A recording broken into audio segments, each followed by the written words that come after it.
Quiet before the storm here, a potential storm here. Markets back to the upside so far this morning. We're actually seeing a little bit of a move higher here, maybe just a lack of liquidity ahead of non-farm payrolls coming up here in about 15 seconds. That's what happened late in the day. Yesterday afternoon, we're looking for 200 here on the forecast for March non-farm payrolls. That's the Canadian numbers just coming through. 303,000, the actual number there. Again, 200,000 expected, 303, a huge miss to the upside for March non-farm payrolls. The unemployment rate downside as well, 3.8% versus 3.9% expected. Again, the March non-farm payrolls number there, huge miss, upside 303 versus 200 expected. That's going to have the market moving to the downside. Not a huge tumble so far, but we are bouncing off that low from late in the day yesterday. If you missed it, yeah, that was a bit of a sell-off, to say the least. Late in the day yesterday, heavy volume following these red candles to the downside to end the session, basically at the lows ahead of this non-farm payrolls number. Market bouncing here so far. We'll keep an eye on how that plays out. But if you're joining a little bit late, March non-farm payrolls, huge miss to the upside. It's Friday, April 5th, 2024. Tradertv.live starts now.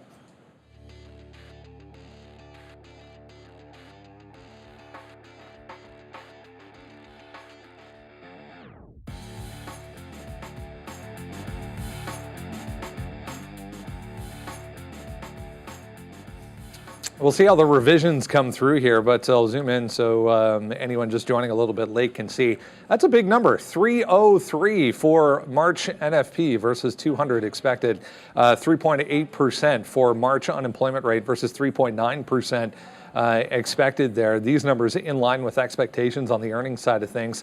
Fed's Collins speaking right now. It was Fed speak yesterday that kicked off that heavy selling late in the day for the overall market when a couple of Fed speakers came out and basically hinted at the idea of what if there's no cuts going into the end of the year, because at this point with the economy so incredibly strong, why would there be? There's non-farm payrolls, the private side of things, 232, also a big number versus 180 expected. I mean, we are going to get a few more Fed speakers coming up late in the morning or later this morning, but that's an interesting look as far as the market is concerned. We are buying this right back up to basically where we started the morning here around this 437 for the Qs. Happy Friday. Good morning. Happy Friday. Good morning to you as well. Yeah, it'll be interesting to see what happens here with the Fed speak, especially given Kashkari kind of sending the market to a tailspin yesterday. Yeah, I mean, it was Kashkari. There was a couple of them really that Goolsbee was another one that were a little more hawkish than I think a lot of people were expecting, indicating, as I was hinting at there, that with the economy so strong, and specifically Kashkari pointed to the employment side of things, and as long as the employment side of things was remaining very strong, why would they cut? And at this point, I'll bring up the CME Fed Funds tool here, but I mean, we spoke with Frank late in the day yesterday about this as well over at IG in Chicago. He even hinted at the fact that, you know, if this number is a huge miss to the upside, we'll probably see that June expectation start to dwindle as well, guys. Yeah, welcome. Thank you, Kashkari, who I'm pretty sure wasn't even on the docket yesterday and then was like a late ad. Like, he wasn't even on the list of Fed speakers. Yeah, well, I don't think we had him. Yeah, you're right. And then all of a sudden, he opens his mouth. AMD went like 6.5% down. I mean, you can show a chart of just about anything. But look, the thing about the numbers, and again, it's another hot number, but every single time on NFP, they've been revising it down. So you kind of wonder, okay, is it really that hot? Like, what's going to happen here? Initial market reaction is whipsaw action. We've gone down, and Brennan said we'd recovered. Well, I mean, the Qs are right back into the 18.1 range. So we dropped about 40 points. Now it's right back up to the top again. But AMD is actually holding the lows as well. So I think you want to stay a little bit nimble here. Don't overreact to like the initial move. So far, you've just got a little bit of whipsaw action. You're going to have a lot of charts that look like this in the morning, where you might be looking at key levels. I don't know why this isn't drawn, that are really far away in terms of, oh, this is where the resistance is that I would normally trade off of. So you've got to keep that in the back of your mind that, if AMD were to pop $2, that's just back to pre-market highs, and the big levels yesterday are another 4 away. That's 2.5%. So you've opened some things up with the movement that we saw. That provides you with opportunities, but it's also going to require a heck of a lot more patience. And also remember, energy was up yesterday. Defense names were also up yesterday, so there were some things that were quite strong. At one point, Bitcoin was, but then it gave it up late. So you do have some things to look at. I mean, XOM is at a monster top on the weekly chart. It's a monster level. Yeah, the market just popped up to green before now. So we just went up 60 handles straight to the upside right here. So yeah, I want to look at Apple. I was coming in bullish today a little bit, but this action here is kind of not changing my mind too much. I mean, up and down, we now know the number. Like Neil said, a revision will probably happen. That Apple down here at 168, 169 definitely looks like something to me. That NVIDIA drop down yesterday was pretty epic, of which we had this move. And now I feel like we could bounce again off this 850 level. Actually, this is like a level that we had talked about, possibly getting some money in and buying. I mean, this is down now 12, 13% from its all-time high into NVIDIA, a story that we like. But anyways, you know what a safer play probably is? I mean, than all of this? I mean, I might just do this. I might just get some I'm already in. I've sold some of this stuff, back and forth and back and forth. I mean, instead of picking names, you could always pick an SMH or a SOX or some sort of an ETF that has the right coverage for you there. You're not going to get the same movements on the way up and down, but maybe a little bit of a safer play if you still like the space but weren't sure about the names and the exact levels to look at. But there it is, SMH, nice little move there today. Meta was very, very strong yesterday. This was the one big tech name that was positive yesterday, was Meta at the end of it all, because we had that huge run up to 530, creating brand new all-time highs for Meta yesterday at 530. But wow, that dropped $20 as well. Oh my God. All right. Well, this should be a good one. I feel like I might need to get a tea around here. Yeah, snow is down there near 150. Yeah, companies. Yep. Look, this earnings report. Yeah, where is Randy? I need a coffee. Friday. No, he's here. His car's here. Yeah, he's no, I saw him. Yeah. So good. So he's here. I forget what I was gonna say. And then the Randy thing happened. That's okay. It was Snowflake. Yeah, no, it wasn't, but it was Snowflake 150, but it was something else. It doesn't matter.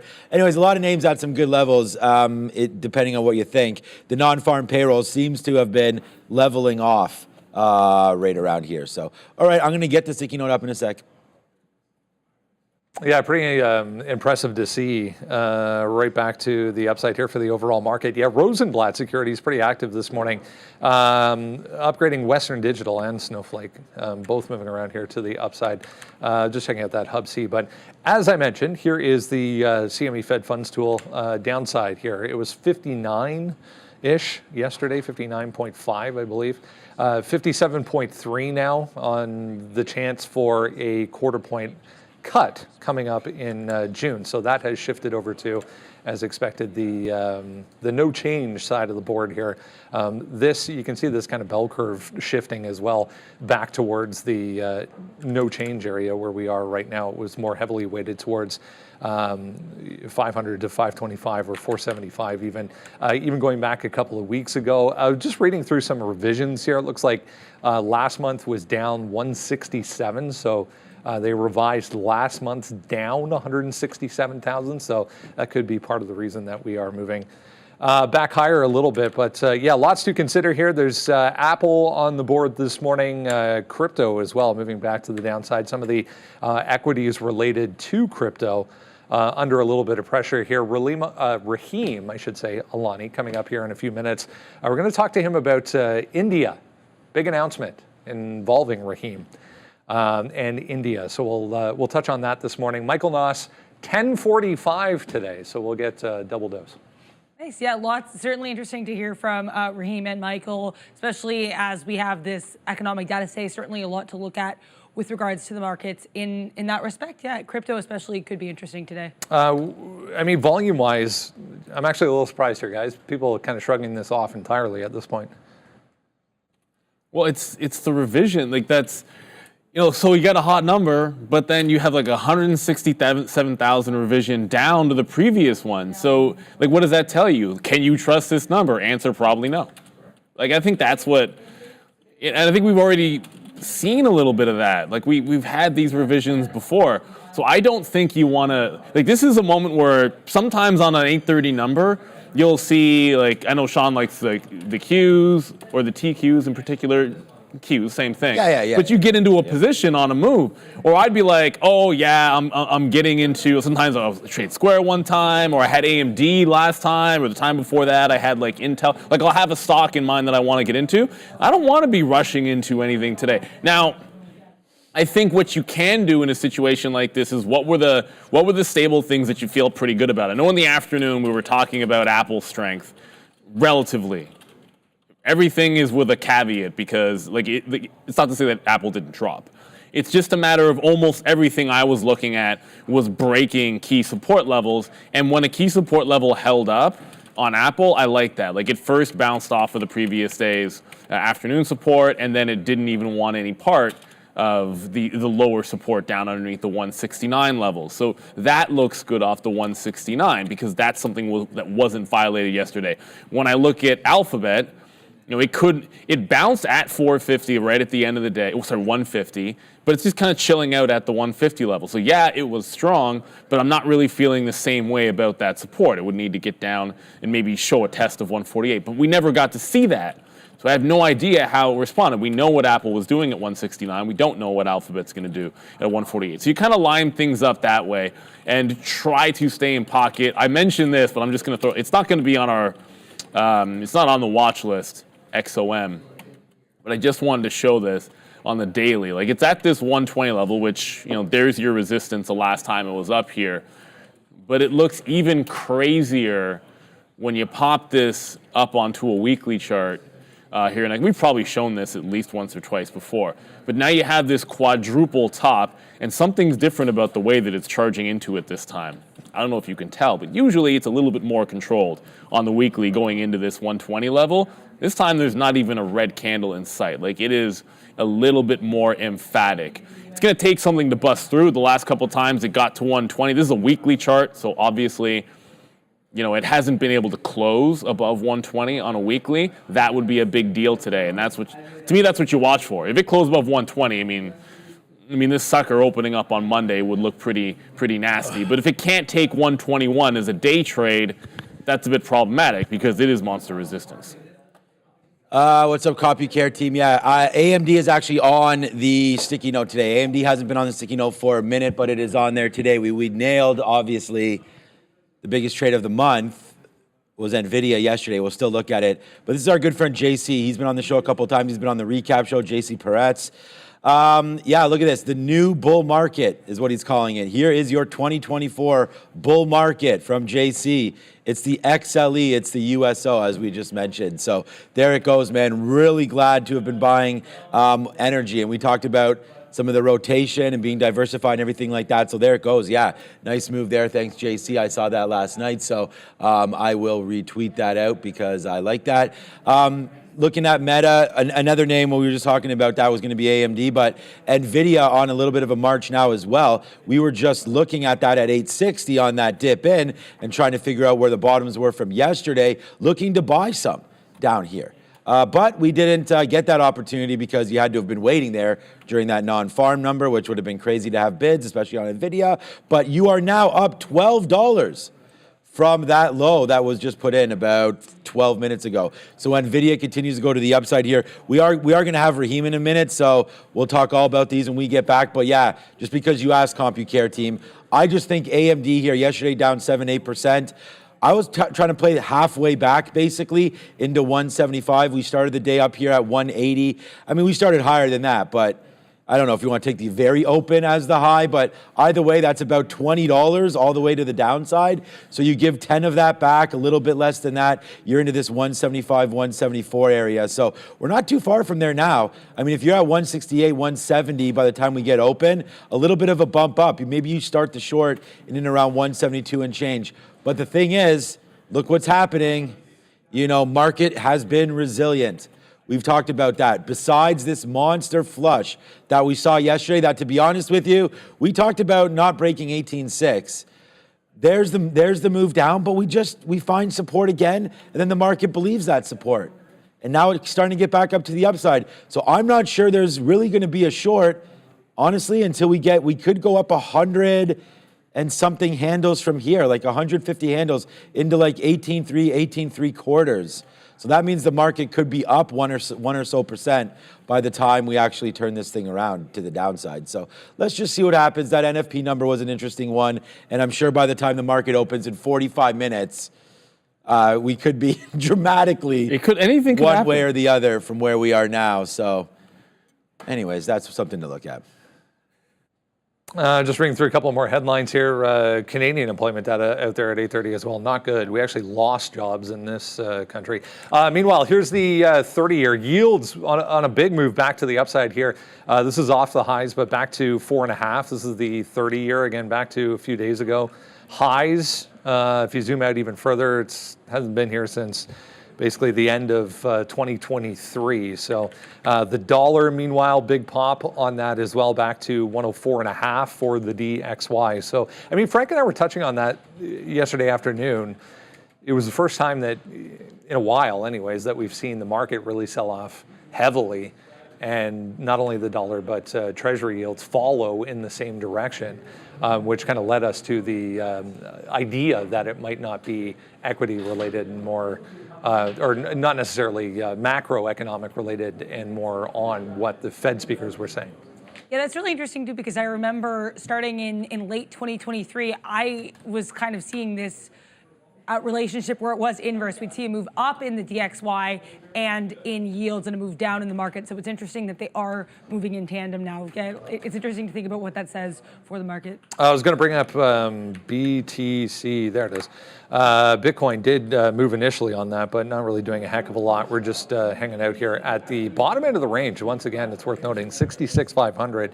Got to go back to these resistance levels right now, as we mentioned.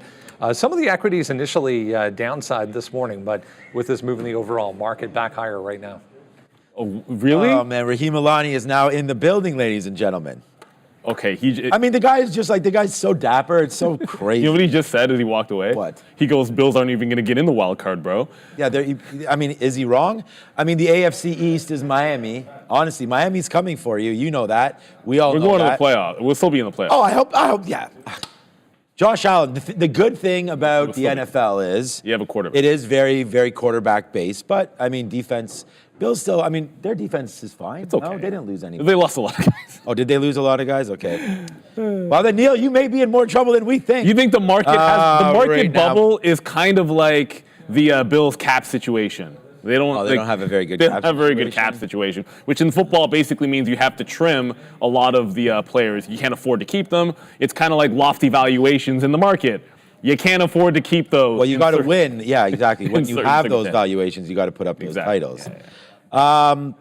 I don't know. We can look at. We just talked a little bit about the broader market there, but I was just going to look quickly. Where's my daily chart on here? Where's 8 hours, 1 week, 1 day? Oh, we're already on. Oh, no, we're not. There it is. So Bitcoin. So again, like this pretty choppy right here for Bitcoin. I mean, despite that monster move down yesterday in the markets, Bitcoin didn't really lose that much. I mean, it was starting to go upside and it fell back into 65,000 again. But then you came back up overnight sort of to 68.7. And now, as we'll look at this maybe now from a 15-minute chart, you're starting to, again, trend to the negative side. So despite the NASDAQ trying to bounce back up, it does look like here the trend is your friend if you're going to sort of fade some of these lower highs here as we keep on going. So we keep getting up, fading it. We're not reaching the past highs every time. So we're continuously making lows here. So we're going to have to wait to see if we can bounce off of 65,000. So I feel like we're going to get to that at 66.4 now. 65 is a big move down. But it's just like what some of the levels that we're looking at today because of that move that we had late and because of, in my opinion, the uncertainty that we're sort of seeing right here in the market, potentially a Bitcoin, which I would look at for IBIT, could fall into these levels one more time. So if we do that, I feel like this is worth buying down in here, $37. Again, I'm not sure the exact price that this would coincide with, but somewhere around 65, something in here. And I feel like we try to hold this. So I think 35, 36, this is like the 65 level. So that's something safer, but maybe 37. Like, look at this. I mean, it's just been such a nice move for Bitcoin. So I feel like you still want to buy these bottoms. Like 36 would be monstrous, I think, if you could get something like that today. Consolidation. I don't know, but we are down again here this morning. It just looks like on that daily. Oh, so you just pulled it on the daily, which is the bottom middle. It just looks like a bit of a consolidation on the top. So that's what I mean. If you can get a dip into this area, you're finding a bit of a. Why is it? Anyways, yeah, you're just finding a bit of a support level, and I know it's wide. That's a lot of price action, but at the end of the day, we saw the exact same thing on NVIDIA when everyone thought it had that big $120 consolidation level on the daily, and it ended up breaking out from that. And that was like that 400 to 500 level. So, I could see something similar. The good news is that we haven't really broken below 36, but we have broken above 39. So that's why I drew these lines here, just showing you there's a lot of action in the middle, but that's a lot of chop. And the parabola. Is that, I thought this was an ellipse. Ellipse. Oh, what am I saying? It's Friday. I'm just more confused as to what's that other stuff on that chart in April. What's other what? When you full screen it, like what's these X's? No, like look way back. This? Oh, I think it was because it was a different symbol or a different name, and we just didn't. Oh, there was an IBIT. It was an IBIT on the market before. There might have been. Oh, okay. That would make sense, and then they lost the symbol and they brought it back. Okay, no, that's good question. Sense. I don't know. Predicting predicting history, that should be easy to do. Yeah. If it was that easy? Oh, man, yeah. Well, it would be the history, right? So it would be. Anyways. Okay, let's go over to the desk here. I might have to get a refill. All right, I hinted at it early on this morning. Big announcement for our friend Rahim Alani, Managing Director still of OCI Groups. But do you want to do the honors or should I? Okay. Here is his brand new title. Mr. Rahim Alani is now the official India Chamber of Commerce Chief Representative in Canada. Congratulations. Thank you. That's really, I mean, tell us first of all, I mean, it's amazing, but tell us first of all what this will entail and how it came to be. So it came to be the new president of the Chamber of Commerce. His name is Ameya Prabhu. Great businessman, great guy I've known for many years. And his goal as president was to develop India into to continue to develop India as an international brand. So he's got a one-year term, and he said he wanted to do as much as he could to internationalize India, to meet the goals that India has set out for itself of India 2047, to become a developed country, to be one of the top 5 economies in the world. And so what he started to do was open international representative offices like he's done here in Canada. So they started with a few, and I reached out and I said, what are you doing with Canada? Because Canada and India do have a long history together. And they were in the process of looking at candidates for this opportunity. And so I met with them and did that process. And I guess they liked me enough that they thought I should be the person to run Canada and operationalize Canada. So it's a great honor, a great privilege.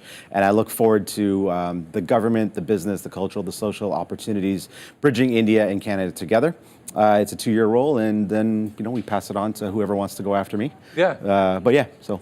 This is, I mean, congratulations, as I mentioned, first of all, but we've been discussing over the past few weeks and months even, this economy is absolutely exploding. The growth rates, I mean, we talked about Apple, we talked about Tesla even early on this week, going to spend $2 billion on a manufacturing facility there, so it's early days still. Yeah, no, I think if you look at sort of the comparison of where China was, and that's sort of the comp that people make, this is where China was, and India is sort of at that same inflection point where now India can become more of a manufacturing destination. The skill set that is there is unparalleled in terms of the educational quality of some of the 1.2 billion people that are in India. So there's a massive opportunity. Growth rates, they just clicked over, at the end of last year, they had the highest growth rate that they've seen in quite a while, clipping near 8%. They're looking at 7.4% as around the quarterly rates. Every single economist that you listen to is saying India is the place to be. Yeah. Fifth largest economy, could be third largest economy in the world in the next 10, 15, 20 years. And again, the goals of 2047, sustainability goals, becoming a developed country by then, and a huge middle class, a huge middle class that just continues to grow and grow and grow.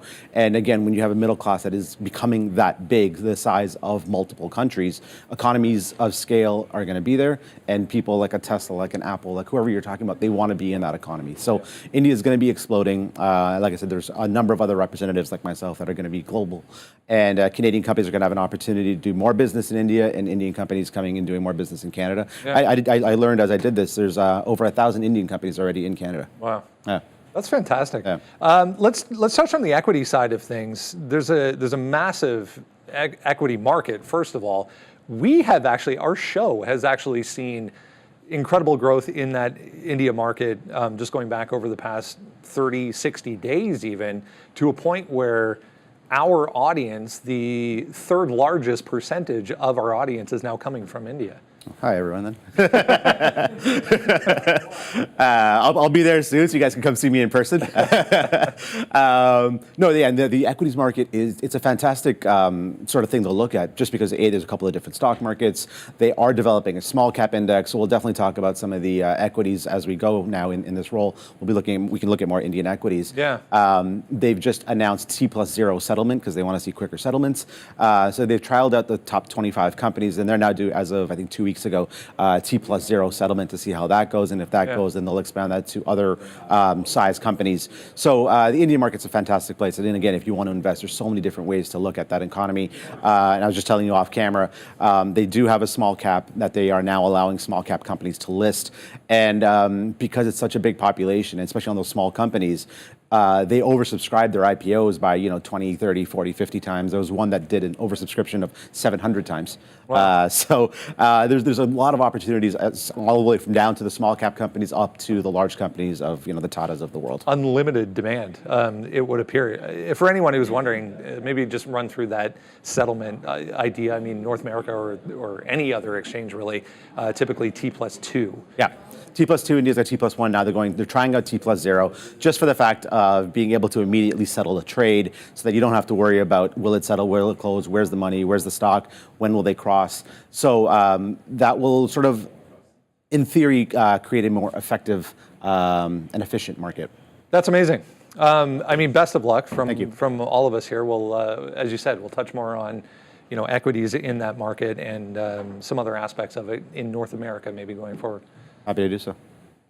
Let's switch gears a little bit here. I wanted to mention cannabis as well, as we had as it ties us in so well. There's no easy way to do that transition, so we'll okay. just do it.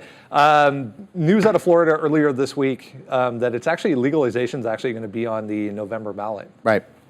The governor came out and said he didn't think it was going to pass. So I'm not really sure what. American politics are a kind of funny little quagmire. Like, you think you want to do something, and then you're a stadium in Kansas City that doesn't get approved. So who knows how things go. So Patrick Mahomes, come over and join Neil's team. I think he's going to need some more help. You guys still have a quarterback, right? I think. He was very upset yesterday. Oh, wow. That kid. Or 2 days ago. As far as the individual opportunities, though, that might be affected by that, regardless of which way it goes. So whether it'll go legal, how it'll go. If you want to look at some Florida names, just chatting off camera again, you want to look at like a True Leave as one option, GTII. And then if you really want to take a swing, you can look at AYR, because those three they have a Florida presence. If Florida gets legal, gets approved, those things go gangbusters. And depending on which way they go, those are also multi-state, especially AYR. They're in the three big states that are coming online, going legal. Ohio's only allowing 5 per company, so we'll see how that all goes. But they all might go. And the interesting one about AYR is, in theory, they have debt that's coming due in 2 years. all of these states should be legal within that 2-year period, and if they're not, the debts come due. So that's, if you want to swing for the fences, that's one to look at. But Trulieve and GTII, depending on which way you see the Florida decision going, those might be ones to look at because of their penetration and focus into the Florida market. A lot of opportunity regardless coming up maybe into the fall around that time for cannabis. Great stuff. Here it is once again, if anyone missed it early on this morning. We're going to have to update your name key and graphic at the bottom there. Depending on which hat I'm wearing. Depending on which hat you want to come in. You can call my press secretary now for the other ones. The brand new India Chamber of Commerce Chief Representative in Canada, Mr. Rahim Alani. Good to see you. Anytime.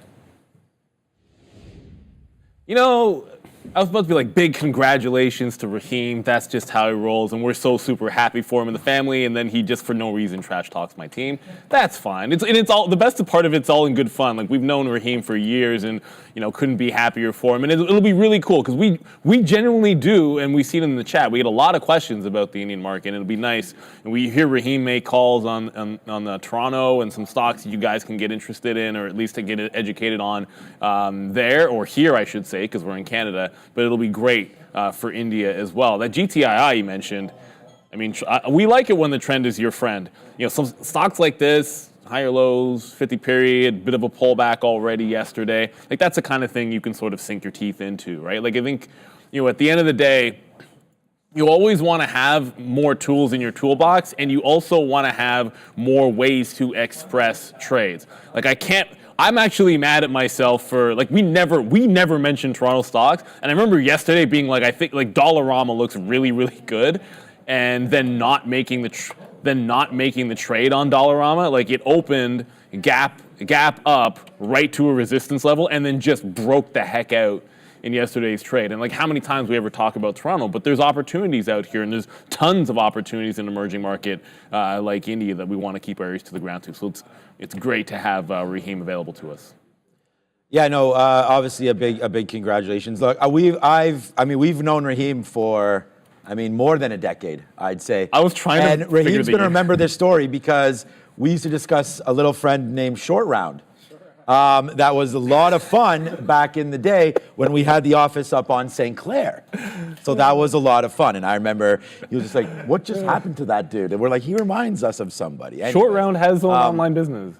He has his own online business? Online business, yeah. Yeah, shout out. But anyways. It's a former trader on the floor. I don't think he knows we called him that either. He's not watching. Nah. Unlike the original Short Round, the original Short Round is actually doing big things. He's in.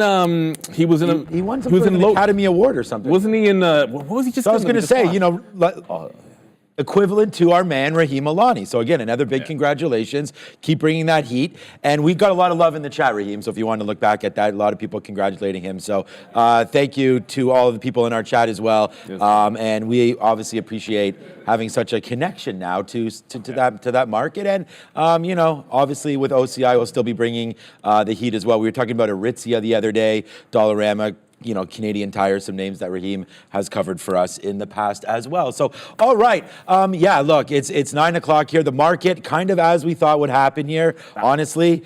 We had that move down. The minute we recovered all the way back up and then started bouncing around, there was no doubt that we were going to be stuck in a range, it seemed like anyways, bouncing off VWAP, coming back and forth. So right now, I feel like we just want to stick to the names that we know and the levels that we can trust until we see a dramatic push, either breaking through this 18.1 or taking out 18.2. So right now you're clearly in the middle, and it's just going to be a chop fest. I feel like off the open, if we're going to look at the early imbalances, sometimes this gives us a decent indication of what's to happen. There are more sell side imbalances than buy side. The only one is Vale here, which we know is not going to move the market at all. But look, some decent names. Citigroup with a sell, Disney with a sell, GM with a sell, Bank of America with a sell, right? Verizon, AT&T, like there's not really any big buy names on there. Now there's DXYZ as a buy, Neil. And we've talked about this one of the only ways to get involved in many names, SpaceX and so on and so forth. So that name continues to be a buy. 40. And then for some reason we have Pfizer down here with a 70,000 share buy as well. So it's looking like a sell side imbalance right now. And this is without NASDAQ, which comes at 925. So when that hits, then we'll get a much better read, of course, as the market starts to pull back down. So that DXYZ, it didn't even go.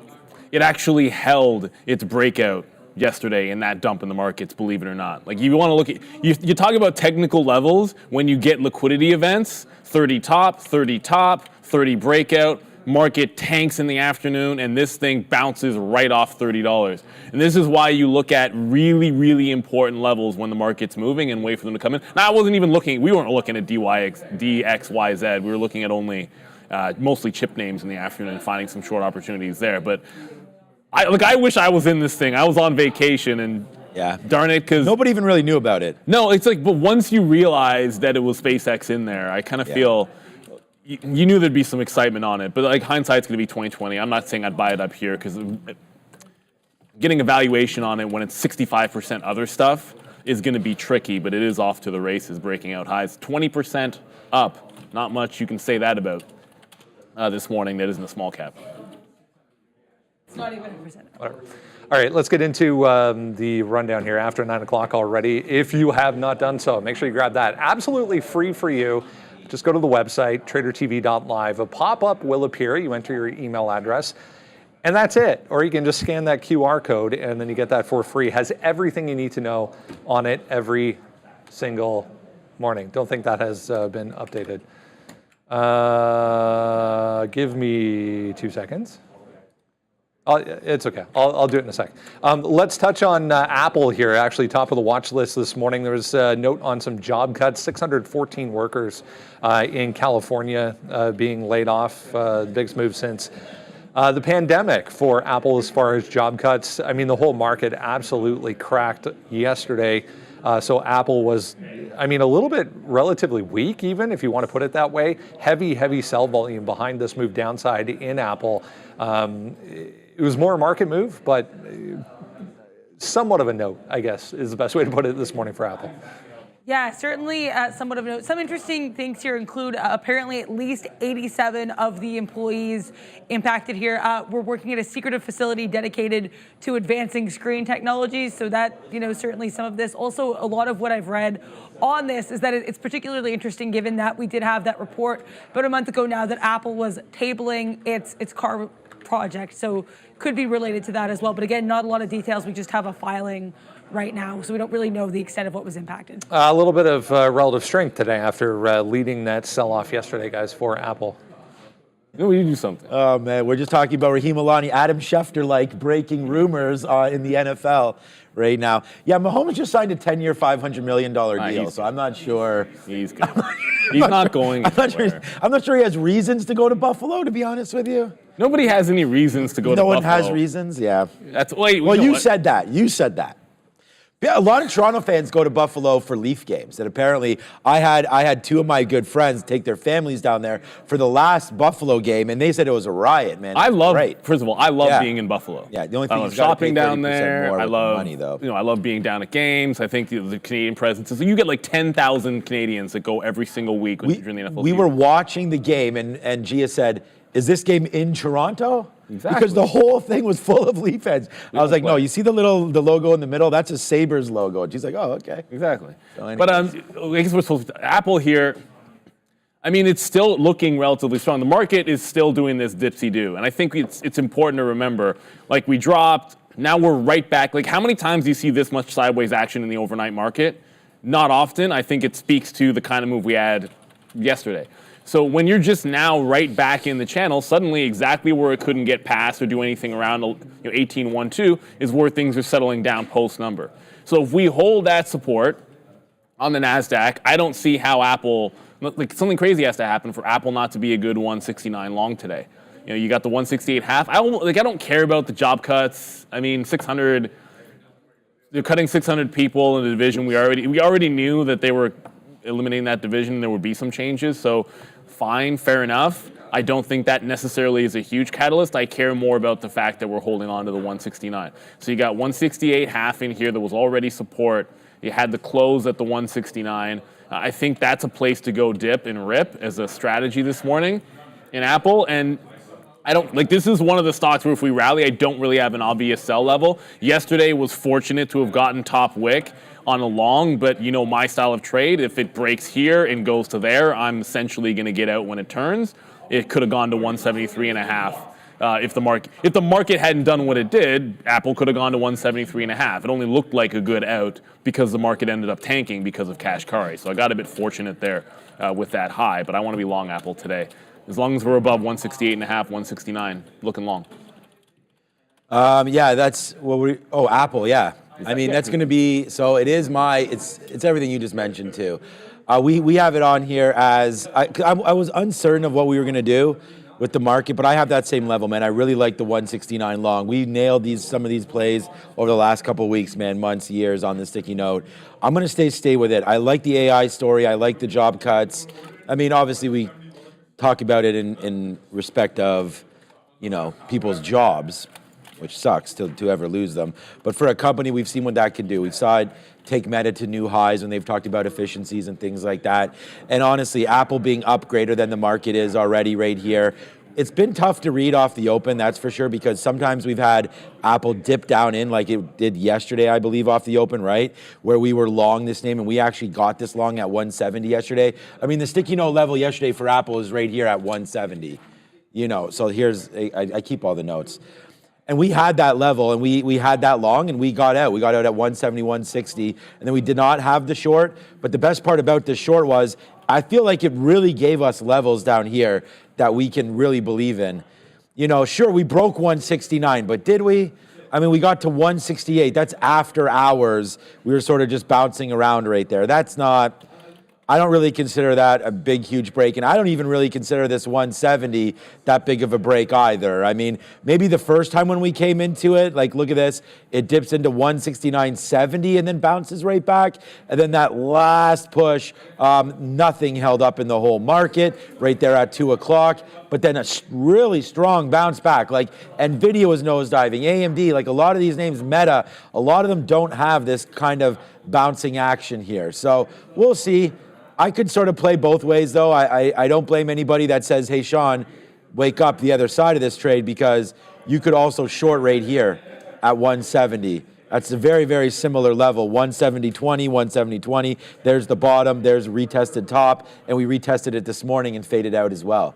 So I think there's enough poison here for both sides, but for me, playing this dip into 169 is on the radar and is going to be my number one fill early if it does come in, which it might come in right, you know. Not now. Oh, well, actually, it's 169.60, so. It's getting close. I just wanted to say, like, at 925, you know, oops, I got to get off of this. At 925, we've had moves in the pre-market before off of some of these imbalances, right? Like this was the other day. Boom, it was at 168.50, went all the way up to 169.50, back down. So just be careful for some of these imbalances. We got to get going here. But Apple layoffs, I think, unfortunately, a good thing. I still like all that AI talk, and it's at a key level on the daily. I feel like it's a long. All right, let's talk crypto here real quick. I wanted to bring up IBIT, BlackRock's ETF, just to highlight the simple thing that Sean was mentioning there as well. With some individual equities, you know, crypto itself actually held up way better than equities in general if you go to a Bitcoin chart. But this one specifically, much stronger than the overall market late in the day yesterday. Downside today with the price of Bitcoin, however. I mean, across the board, coin more following the overall market at this point this morning. But those ETFs held up well. Yeah, it's interesting too. I actually do have a bit of a note on Coinbase here yesterday. We did have that upgrade from price target increase, right, from Oppenheimer.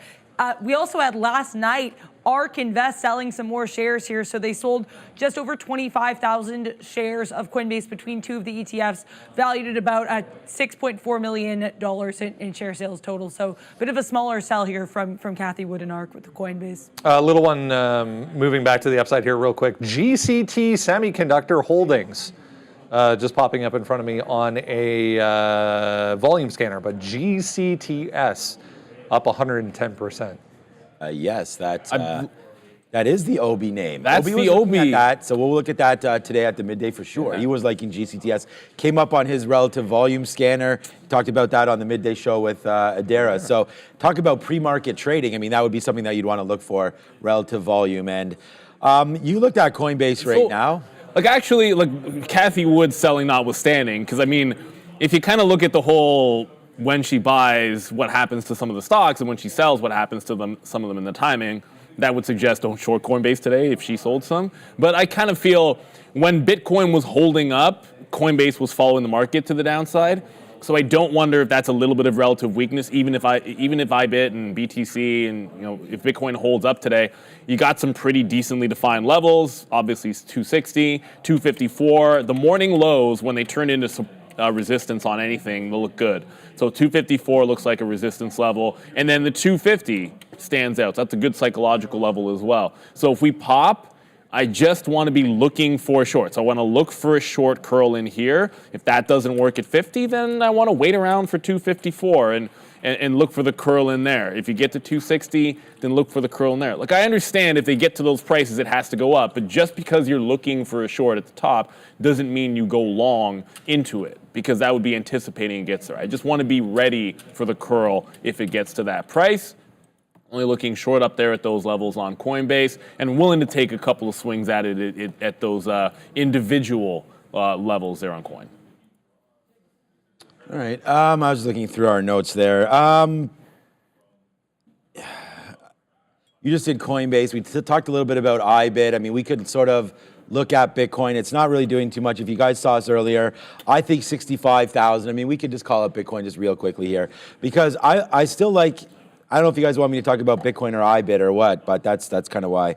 But anyways, I think Bitcoin down here, this looks like doesn't this look like a good base? Like, is this NASDAQ 18,000 related or what? Like, the 65,000 area, I feel like it's a good level there. So that's going to be something to watch out for. Again, we did get a little bit of a movement back down yesterday, as we've seen that. This is a 15-minute chart. If we go over to a 1-minute chart for Bitcoin, we already sort of looked at what it was doing. It's just bottomed out. This was minutes ago when we had Raheem on. We were starting to make sort of those lows, and then look where we bounced. It's that 66,000 mark, sorry. It's that 60, I wanted to zoom out there, my bad. It's that 66,000 mark again that we just, rattled around. So I feel like you want to buy those dips. I'm not convinced which way the market's going to go, but we did see some really, intense volume pickup, see a nice little drop down, volume pick up on the downside here as well. So all you can really do is wait for volume to pick up and then wait for a directional move and then try to buy the retracement is what I would try to do. So again, consolidate, pop. So let's wait for a drop, some consolidation, and then get back going to the upside. I'm still bullish on Bitcoin down here. All right, we'll go to semiconductors here. The news more about what happened yesterday than what is happening today. We're seeing a little bit of a bounce quickly being faded out here. This AMD, Darren and I were just talking about it, basically opened yesterday and just never looked back. It was just downside right out of the gate. Closes at the dead lows of the session. That's never a good sign. Yeah, AMD yesterday, very weak. Earlier today, it looked like it was trying to get a little bit of strength there on the volume scanner, but right now, as Brendan just said, not showing a lot of strength. One name to keep an eye out, though, for an upside with these semiconductors is going to be Western Digital. WDC, as mentioned a little bit earlier, we did get an upgrade from Rosenblatt, basically saying that they do think WDC is strengthening its flash prices. So nice look here for Western Digital trading up a little bit today. The good news is Randy's back in the building today, so happy Friday. Yeah, well, thank you, Randy. I need next one already. Randy came by and dropped his hands are cold. Randy's in his Volkswagen shirt today, so I don't know if that means anything. But I don't know. He said it's like he loves Volkswagen. Maybe they're good today. I haven't even looked them up. But AMD fell so far, and the difference between AMD and every other chip name was AMD was getting destroyed before Kashkari spoke. Like all the charts look like this after the fact, where you rolled over big time. Like you were already, you had this peak here at noon where things were consolidating, and then you absolutely died at 2 o'clock just as we were coming on the afternoon show. So everything accelerated in that moment. The difference was AMD was down 3% going into that move, and then dropped another 7.5%. Like, that's insane. So I don't feel like for this one I wouldn't short it unless it goes $5 up. It's on Support's at the 160 level, and when I say $5, I actually think I wrote down 173, not 172. So check that, $6. It was at 68 when I wrote my note. So it would have to get up here 72, 73 before I would look for a short on AMD. And if it bounces off the 65 or the 60 level, I do like those. What does make some sense to me in the chip space is Micron was pretty clean. I just happened to be in it when the market tanked. And then when it broke 126, there was shorts into 126 and a half here. So 126, 126 and a half. That was, I looked back and I had 2 shorts in the afternoon show, and one of them, one I was already in, and then I added to it and then took one other. And so if it ever happens like that again, I want to have like 4 or 5. But it is what it is. 126 on Micron looks pretty solid. Like I just look at AMD on that pullback and dipping into support. I look at Micron off of those highs at 130, and the levels are a little bit more clean. So if it pops and fades at 126, I do like that in Micron for the short side. I do have some thoughts on Palantir. We'll look at that in a minute. Palantir is on the radar. What's up, Randy? I think he's going to be bringing me another coffee here. All right, so yesterday, if you weren't having fun yesterday, then you're in the wrong building and the wrong business, or you're long and didn't punch out for some reason. But we were short NVIDIA yesterday. That's $30. That was a big move to the downside right there. So we won't look to make that again. I mean, you don't. Obviously, we weren't expecting that. I mean, a lot of the outs here were $2 or $3.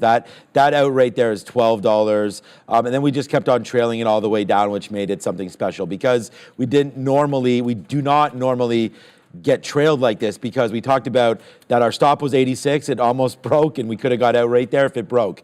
And then 82 was our next stop, and then 80 was our next stop. And they just kept on not breaking. We just kept on putting them down, and then we had 72s as our stop, if you guys remember that. And then I think we even switched it to 70. And then when it was bouncing around here, I said, you know what, if we take the low of the day, let's just put a 30 spot on the board. And that's basically where we ended up. We did get into a little lower than that after hours on NVIDIA.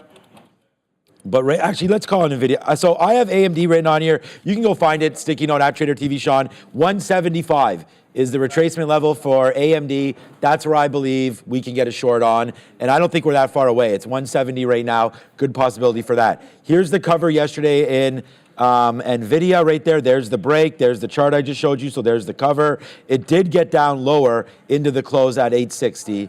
That was basically the low. All this nonsense after hours. I'm discounting all that. You saw me discount that on Apple. It doesn't really matter. 855. I don't care where it stopped. I would look at this 860 as a pretty key level there. So any dip down into 860 for NVIDIA, I think you could buy that. But if that happens, I'm hoping that I'm short already AMD.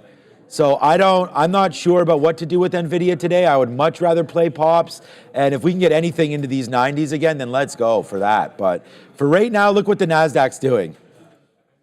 Like, come on. I think we nailed this. Like, big move down, and then we went back to Brendan, and he's like, the market's kind of coming back up, and then it got faded again, and then when we sort of went to Raheem, we were kind of going near the highs again, and then we came back from Raheem, and I was like, okay, now we're just doing this, and then now we're just doing this. So we're holding underneath VWAP right now. So I'm going to switch over to bear for now.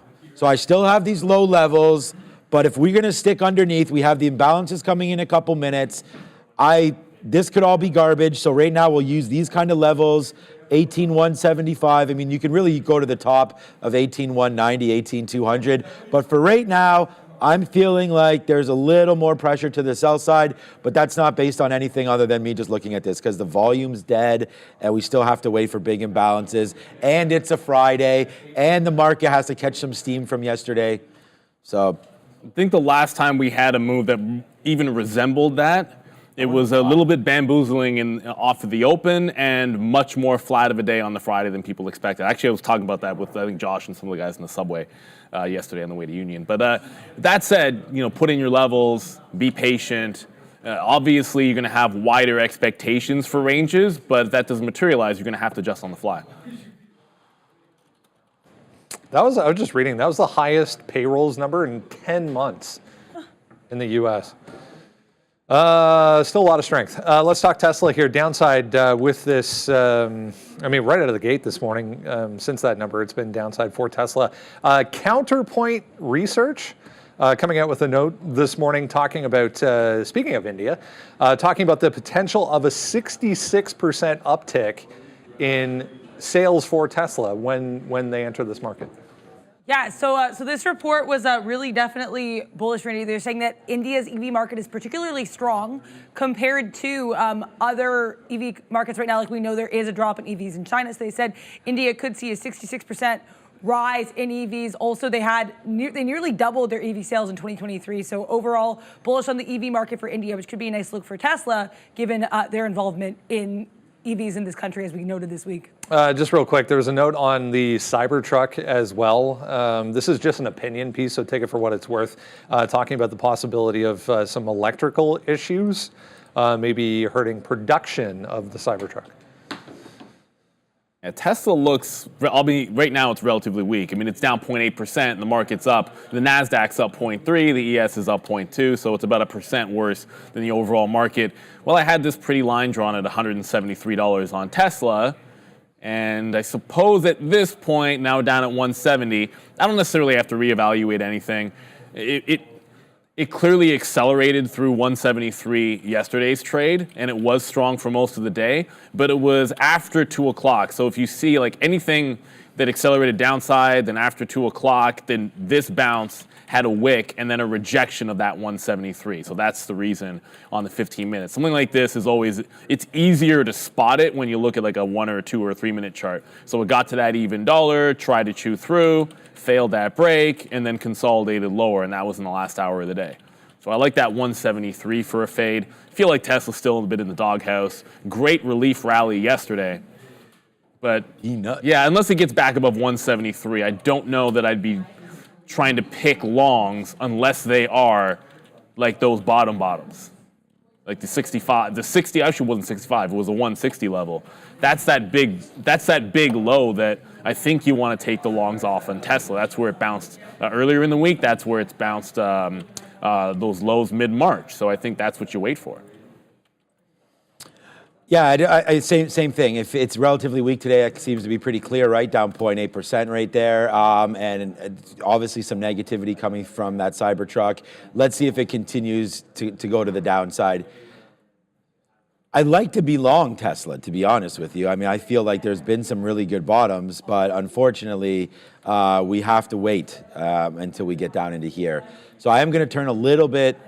But see, the market's still doing it. We just got those imbalances.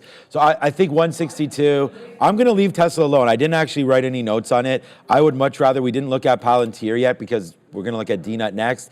I wrote down Palantir here on the sticky note. There's been a couple of people asking about it. It's been such a great trade all week. It's been really active, up and down, both ways, able to catch runs early, dip buys, once those runs are done. And then it's even given us bump ups, been able to fade out. We had that huge, and I said this yesterday, I was like, oh man, they got to deal with Oracle. This probably means fade. And that's exactly what happened, man. Up 5 or 6%, finishing the day. Forget about where the day finished, but it was heading down lower as we started the day anyways. So Palantir yesterday, here's the news from Oracle, and it's like, thank you, come again, all the way back in, and now even today starting to go lower. So I just wrote down 2 basic trades for this name here today, and that is that we either bounce off this 22, which we're coming into right now. That's the trade that you wait for. You don't even wait for this little dip back in. Fabe, yep, thanks.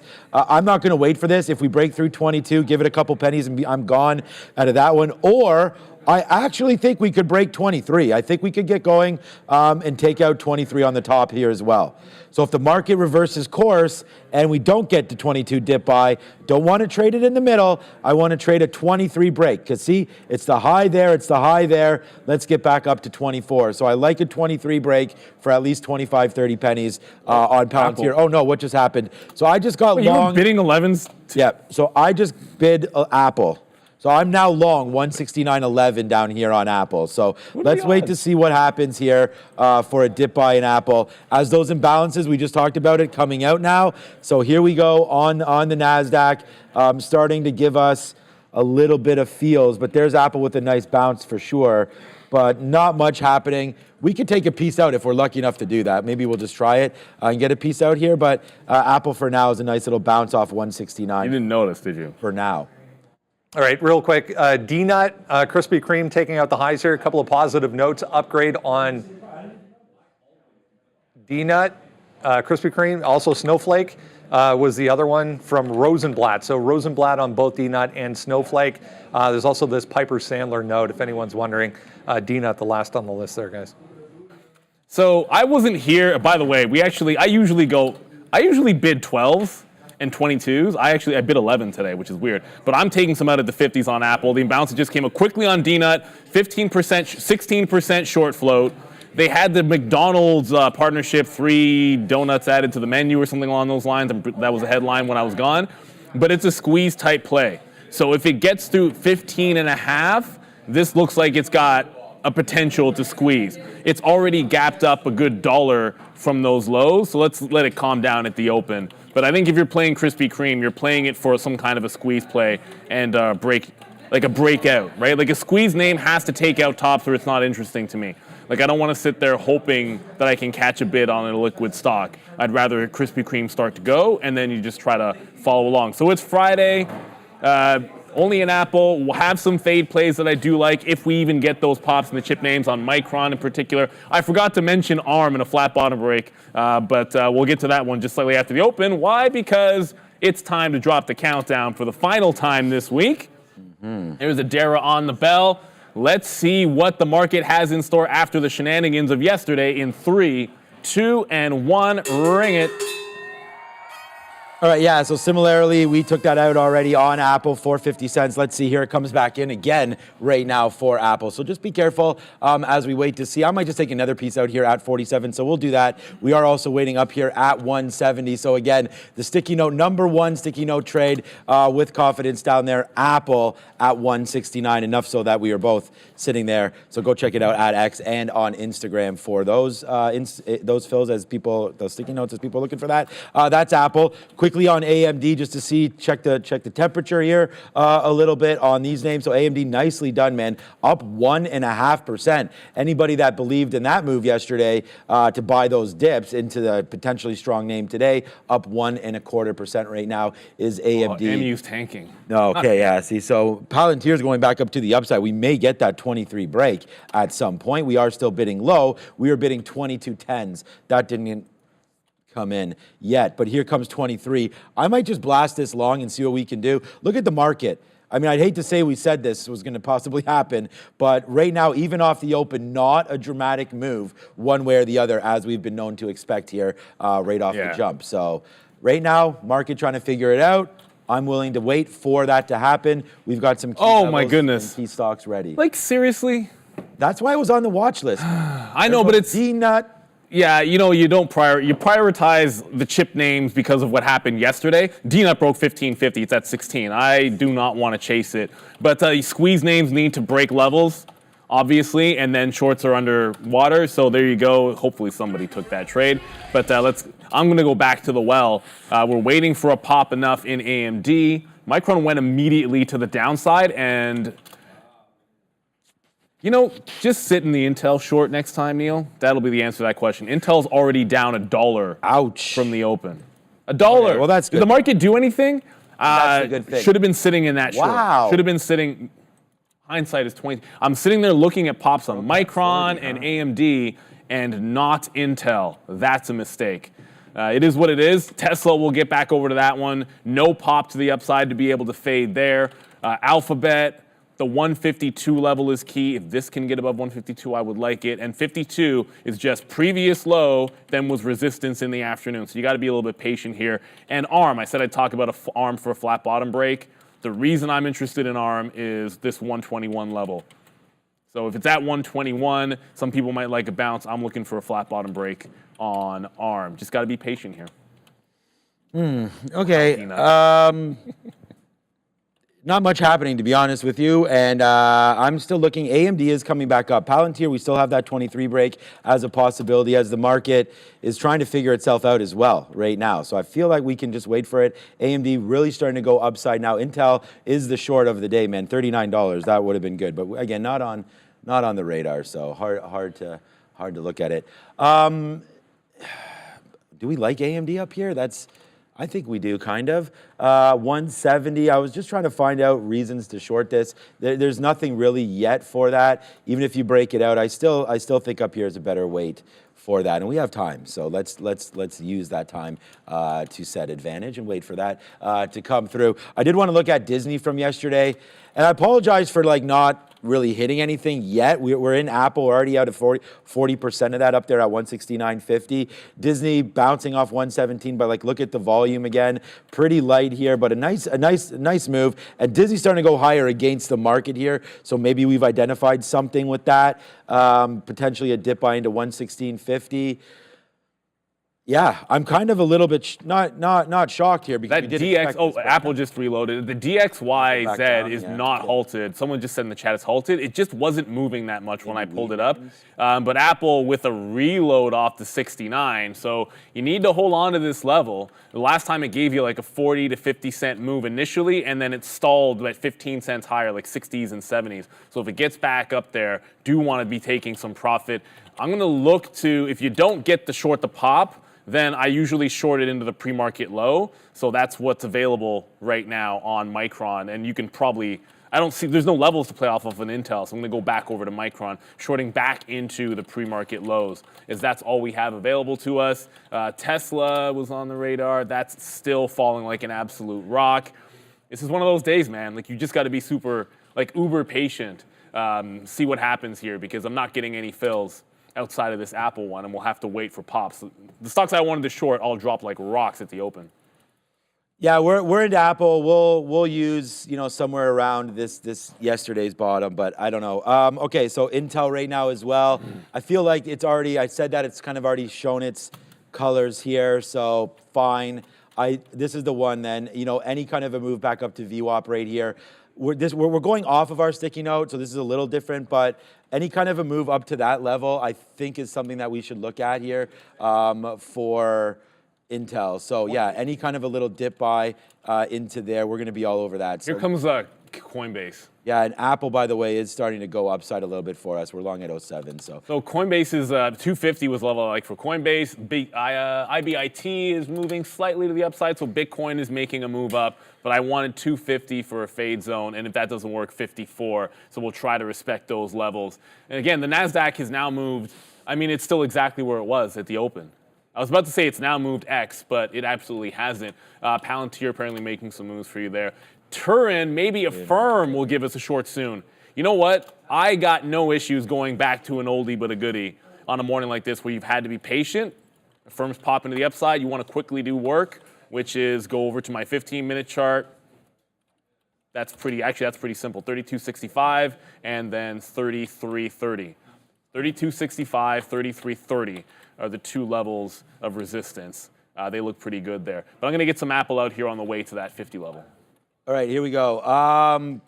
Yeah, so Apple just with one trade today is already the trade. So let's just wait to see how high we can get up there with Apple. We said that we wanted to believe in our trades, and we did that here again with Apple. So another dip buy in for Apple. We took it. We're long at 06s, and we got shares on board. So another potential runner here today for Apple. I am waiting to get some more out at 28s. That's sort of been the top here. There it is. Yes, sir. Wow. So again, we're hitting the floor again right now with some of these trades. So far so good here as Apple continues to go up to the downside, continues to go upside right now. Are you seeing the chips right now? I am seeing AMD flushy, and Intel's now at 60s. Yeah. Micron just broke the low. AMD just dropped $4. So ARM might make this flat bottom break at 121. If ARM breaks 121. I am still shorting it, but that just got wild. Like I was just on the offer 124s of Micron. It's now 122.50. That was a pretty quick 1% drop. I got to cancel offers because we're not going to get filled on those anytime soon. Wow. Be patient. Yeah, be patient. Just sit in the shorts when you want them. Coinbase doesn't get to 250. That just went 247 and dropped $2.50. Apple's going to come right back into that same reload zone. Nasty, nasty, nasty. ARM just broke, so ARM is now at that 121 mark. Wow. Okay. Wow, like that all happened pretty fast. But again, flat bottom break on ARM at that 121, and I got slipped all the way to 75 on that one. If you look at the daily, so the 15-minute, 121.5 was like a previous support level, so I'll give it back into that. If you told me the breakdown was going to be the first trade today, I would have told you you're crazy. We're going to be able to short pops because of how far the market went down. And I got zero shorting of the pops. Oh, man. Yeah, same, basically. I don't have much action Did you get over any here. shorts up there? No. I'm still long Apple. It's still going to be good enough to go. It's just, yeah, no shorts. That's the problem. But yeah, that arm break of 121, 122, another good level there, especially the fact that we have the chip names, like you mentioned, just continuing to go lower here. So again, possible for some big trades happening in the chip names again here today. But AMD, oh man, remember we said like, okay, Intel, we went over because Apple came into our level, and we're still fine with Apple here. We'll buy a little bit more, but not too much more of Apple. We were like, oh, let's short Intel if it ever gets back up to VWAP, but that doesn't seem to be happening, and still lower here for this name. So continuously going. Palantir, we did basically get to our level. It's a good thing we didn't get punched in, but it went to 23. If you like 23, maybe you like it better as a fade, but it hit the level. It was a level that we had discussed. It's really a level that I like. So I like that level at 23. I still want to play the long if it does get into there. It is up on the day now against a falling market. So that could be something there to look for some strength in a PLTR. So bouncing back off the 50 period would be nice, down into the 50s again. So a little bit of a pullback for that could be something. We, of course, are reloaded, and we'll just spin a little bit of cash, but we got to get it out. So let's go back up to the upside. Apple's been a top stock here, but needs to get going. It's my only trade so far, is Apple. And yeah, ARM, good trade, down to 120. Apple, though, P&L number one. SMCI, oh, you've got to be kidding me. You've got to be kidding me. The number of shorts that you could have just had in here if you were a little bit more aggressive and not waiting for pops is what it is. You got to try to find some levels on the way back in. As I said, ARM, because it was a flat bottom break, it just tagged 120 and bounced, but I feel like that's not going to last longer. If we continue on this path, I'm shorting pops back in ARM up to the 121 level. Micron just chewed through 123 like it wasn't even there. That's already at 121. Like, look at the flat bottom break on Micron. This is absolutely insane. I'm going to get more out in the 30s on Apple. The market is, I mean, it's holding on, but you're not really cresting VWAP just yet. So if we break into the 30s, oh, I'm already on the offer there. Never mind. Let's go. I didn't realize I was already offering there. I already put that offer in. IBIT is still holding decently, so there's a chance we could get coin coming back up into the 250 level. I want to keep my eye on that one. Looks like that could be coming into play. And yeah, it was a DXYZ. That's the one I was going to mention for the people that were still looking at it. It almost tagged $50. It's now up 40%. So remember, this is 30-something% in SpaceX and a small percentage in ChatGPT, OpenAI, and a few other things. But it is absolutely wild. I don't know if I'd chase this. It's a very, very illiquid and low-float name. But congratulations if you had this off the open. Dara? MediaCo testing days highs, MDIA. This one is a small cap, about 20 million shares. A new filing showed a 5.2% stake in the company from Standard General. So interesting move up here, testing days highs for MDIA.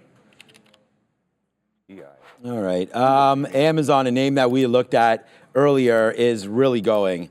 We wrote this down on our sticky note to get any dip buy opportunities in Amazon. We were right about that, but we're wrong about the opportunity because it didn't exist. But whatever, sometimes it takes one trade. And it's done that for me here. So Apple all the way up. We'll get another piece out here at 29 if we can.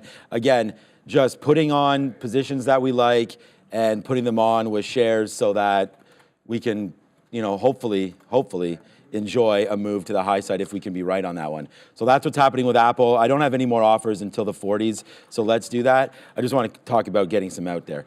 All right, so the next play for me is an Amazon dip. So dip into VWAP here, 182.50, but it's gone. Amazon's flying now, so this name might not have that opportunity to get long after all on Amazon, so we are going to have to wait for a dip. I don't really like any of these break longs here. You need to get to that 185. We had that.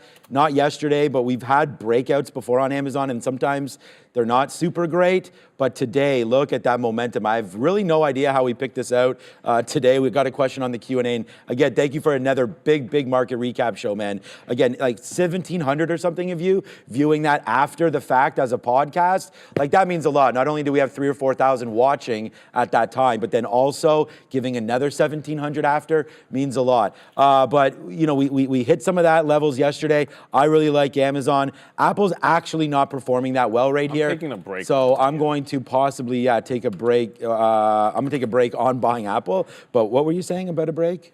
Like, ARM just took out 122, so I got it. 121 short. We got some at 120, and then it just took out 22, so I jumped out of it. This is the setup that worked before I went on vacation, which was show top, double top, reject the bottom, and then break it out. And it's actually not 875, which is weird. It's 874 up here. But that's a distinction without a difference as far as I'm concerned. So can the market take out the high? That's an important question. This is relatively strong. I'm going to probably get it any second now. What I would say is I still like an Intel for a flush. So I'm still looking for shorts on something like an Intel. I'm going to short pops on something like Intel, but long on this doesn't mean I still don't want to short something like Intel on those available pops. So I just got the break at 74. I should have just taken 75 half. I did this yesterday. Let's see if we can get something on the other side of 7. I should always take that initial pop, but I still want to short pops and things like Intel if I can get it. But I want to give this one a chance there on NVIDIA. Let me see if this move is giving us anything. Yeah, 39s, VWAP. I still want to be short Intel. I'm just going to give it that. Yeah, Intel is going to be a good short. I'm looking at... I should go back over to Intel. Yeah, I'll let that sit with you for a second to cover something else here. Uber, I just wanted to think... Come on, 200 period. It's supposed to be loading up here, but it's in and around $77. It's a huge move up for Uber. I mean, this is a nice level 77 to possibly fade off of if you think this market is potentially overextended against what was a super hot jobs number. But again, as Neil mentioned, if they keep revising them, then what is that jobs number? You're going to have to take like 30% off of it anyways because you're going to get that revision. So I was just looking at a possible short from Uber at these highs here. So I think I'm going to put that on right now just because we are near that 77 level is the level that I'm looking at. And of course, I just put an offer and the thing spikes down 4 or 5 cents. But we'll see. Okay, just tried it again. There it is. Okay, so we got some now. You see what happens there? Your order goes in and it spikes down a little bit, and then it figures out that you're not following it, and then it starts to do its thing. So we are short right now, new couple positions. Long Apple, which is something that obviously we just reloaded again down there. So let's just keep on going reloaded. And again, the P&L #1 stock here is Apple today. I think that might even be across the board here. We'll have a look in a minute. But right now, Uber, we'll try that short against 77. That's that. Like, I'm not really even in love with this trade. Just a huge move to the upside here. Let's see if we can get something there on Uber back down. Short 63s. Next average in, guys, honestly, I'm not, maybe at 90s, something like that. I want to either let this thing fall back if the futures break, because we could fall back into here, which is a nice move. So we'll let this name fall back if we're lucky enough, but let's just take out Apple as it continues to go higher. Yeah, Apple cannot seem to get past that 30 to 40 range. Oh. Coinbase did get to 250. 249 load. 249.70 it looks like. Now I'm missing data on my chart. 249.6. I have 65. Someone said 70, and now look at the curl. It's going to happen, man. You go over to something else at the exact moment that Coinbase tags that 250 level. We might be able to get it again. We'll have to play it by ear. It's a little bit frustrating that you can only be on one stock at a time. Let's be real. So we just got into Intel. I don't want to give up on ARM's one. I kind of feel like if it gets back down here, I'll probably short it again underneath support. Like, I want to be short this thing under support, Not really trying to catch that top. I want the momentum down on that particular stock. What else is going to the upside? I mean, I know Amazon's going. I liked 152 on Google. That's at the 52 level. If it holds a bid over here, it seems crazy. Like, I don't want to be long at the top, really. Missing some data here, but 52 was previous support into resistance in yesterday's trade. All of my charts are doing this now. All right, guys, another very, very green day, and we only have 2 names. So there it is again, one more time. We'll go bull and bear riding because we're on Uber, but the Uber bear isn't working right now. It is the hella bull that is screaming out here on Apple as predicted. So there it goes, man. Apple near highs, and we do have a reloaded position. So as we said, so far here today, Apple will be P&L number 1, not even close. And we'll wait. We got to get out, but you know, position pending. We've just done really well talking about buying individual trades, getting the right names at prices that we like. So that's why I just keep telling you, like, it doesn't take, and again, we talk about this all the time, it doesn't take a bunch of trades, it just takes a couple good ones. And if you can find those and then maximize them, which is really something that I've been trying to work on, this can be the result. So this is just numerous buys at 169. And if Big Patty Ice was wondering, how does this guy find out 169? Well, hey, Big Patty Ice, don't worry about it. It's right here on the sticky note. It says literally buy 169s. So right there, that's 40 cents now in the money 5 times. But let's just wait to see what happens here. Possible more upside coming on Apple. We still have some in the clip here. So let's get another piece out at 44. There it is. Back-to-back jacks holding it up here today. What's up, Adara? Hub Cybersecurity to the upside here. HUBC up about 76%, securing $8 million in financing through a straight debt arrangement. So nice move up here for HUBC, trying to break to the day's highs. Okay. HUBC making some moves. Coins back at that 249 level. So it's getting up there. Come on, tag it. You can see sometimes dark pools will go through. So I'm not filled in front of that 50 level just yet. I'm sitting at 50. Where am I? Actually, I'm underneath the 59. I moved it a tad, so I'm going to take a smaller position. That's what I did. Cancel, smaller position underneath that 50, because if it breaks the local high, which is 70s, I want to be able to get filled at or just above the 250 level. Jumping back over to Intel, it's still at that 39 level in VWAP, so it popped into VWAP and is chilling when the market's breaking out, so watch out. Like, this definitely could go. And I do have my eyes on IBIT. IBIT is absolutely tearing into the upside. Apple got to that 50 level. So we just got some out of 50. Now we're going to go into hold mode. Yesterday in Apple, the play was to also go long off of VWAP. So it was a 170 added 3 times to Apple, including the VWAP play. So I want to make sure if it holds VWAP that we're going to get involved more than just once down at that level. Google is at 52, so it's probably going to give some kind of a pullback. It's pretty big resistance. I'm not shorting Google up here. I kind of like that one as a strong long play if we can get a bounce into VWAP. All right, guys, some strong plays happening over here for sure. Look what's happening with Uber right now. As if we had that sort of ability to call that top. Like, I don't know, this was a strange one for me. Really, this is how you know you're kind of reading things the right way here. We just nailed Uber to the short side as the market falls down here. This is a 20 cent. We have 2 trades today, and that's that.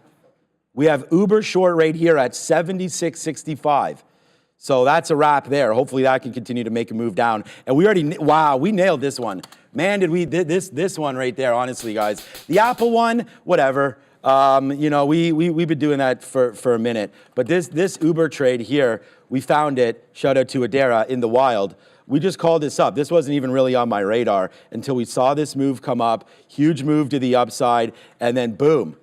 Just like that, man. It's just a 2 for 2, and that's that. It's 9:51 right now. We're doing fine, and we're having a big day just off of 2 names. So that's it, man. 50 cents one way, 30 cents the other. Let's see if Uber can get even lower than that. I mean, trading back into VWAP would be pretty sweet. Because of the day that we're having, I'm just starting to really just trade out of some of these names. It's been a good little run. The market's trying to take out highs. I'm fine holding this Apple. We want to make this one, you know, the winner that we deserve it to be. And then for Uber, I'm just going to most likely let this fade out a little bit. We're out of about 40% of it. I'm going to put another piece here at 44. If we can get that, that would be nice. And then, you know, if we dip from there, fine. But yeah, so far so good here today. 2 for 2. And yeah, a good one to start. So let's see if we can continue it. So the first time was great on coin if you had it. Second time, it's going to take out the top. This is a bit of a, we always talk about like lesson learning, right? The first fade at that same price gets you $2. The second time through, I end up not adding to it, by the way, because I asked myself, hey, if I don't get the first trade, should I be adding on the second time in an upward trend? So answer no, not going to do it. But you have to execute a little bit better. Like I said, 250 all morning long. It got to 250. I didn't take the trade, and it drops $2. I take it the second time, and we'll lose about 80 cents on that trade. So risk to reward, I really don't mind it. Intel's bouncing a little bit, so I want to get back over to that one as the market goes. Intel faded off VWAP, but is putting in a higher low. So if it breaks 39, you got to watch out. That is a monster gap that this could be filling up here. And you got to be careful because stocks are going to have huge gaps based on yesterday, and then for Intel and Micron, based on the move that we put down. Like Micron's already filled in most of the gap. Speaking of which, on Micron, it's at the pre-market lows. So pre-market lows and the close at 124, that's actually a fade zone. Oh, man. Down goes Uber again, man. Bear ride on Uber. Bull ride on Apple, money ride on the P&L. I mean, this is just, again, what kind of a week exactly is this? We come in from yesterday, and then we doing it today. This has been another great opportunity to just continue to trade, man. Wow. All right. There it is. Whatever schedule, routine that you've been in recently, stay in that, man, because we're trying to do that. And this Apple trade is really starting to explode again to the upside. So one more time here today. It is what it is, man. Thank you, John. Yeah, look, that's the problem. When I have to talk about my trades, there's nothing else I can do. So when they're putting on the board and they're winning, it's just, I have to, that's what we have. So, you know, it is what it is at this time. We could keep talking about the leaderboard, but you guys, I guess you get the picture. Look, Apple, we just got that out there, another piece. We are getting lighter. I'm surprised. I mean, I think Neil, myself, Brandon, all of us at Dara, I wasn't really expecting this kind of a move. The NASDAQ, I said earlier that this is super resilient, but again, hard to read it off the non-farms payroll number there. It was a little bit tough here, but this is what we wrote before the non-farm payroll came out at 303. We put this out. Our sticky note was already written down. I'm bullish before this number. Perhaps this changes. So let's wait to see. We still stay bullish a little bit, hence why we're on Apple. Like I said, this name out of the wild on Uber really made something special come in there. So we are cleaning that out, not really expecting that kind of a move. So Uber was a good trade. Maybe we'll take some more out here at 40. There we go. We get some 46s. But let's wait for a little bit of a bottom take there on Uber. But yeah, so far so good. And we'll look for some more opportunities. I mean, Neil's been in a couple different names as well. NVIDIA. NVIDIA's starting to go again. The break wasn't good the first time. It came back in, it didn't get that dollar, and then came back in and took it out for the dollar. This time it's breaking again at 76 until it's at the afternoon resistance level, so at about 240, which is $882. Until it's there, I don't want to give up the notion of it stair-stepping to the upside, because I think there's still a potential. It's already gone like a $10 move. I think there's a $5 move still in play. I understand being short Intel and long NVIDIA might seem weird, but if you watched Intel the last couple of days, I don't think that's weird at all. Coin, I'm going to stay away from Coinbase at this point because it's through the 50, and I said I'd wait for 54 if it was going to continue to run to the upside. That's about it. Like, you got to wait for your fade zones. Micron was in one, is in one, I should say, at 124, and that's starting to look a little bit better now that it's on the curl. So Micron and Intel I feel a little bit different about than AMD and NVIDIA. Like, I'm willing, definitely, the way that they dropped, I'm definitely willing to be short things that are underneath yesterday's lows. If you're underneath yesterday's lows, I still think you're relatively weak. And regardless of being long a chip name and short 2-1s, I feel like you've got some differentiation there. Okay. Yeah, exactly. I think you got to diversify. I mean, look, I have 2 trades today, one long, one short. I 100% agree.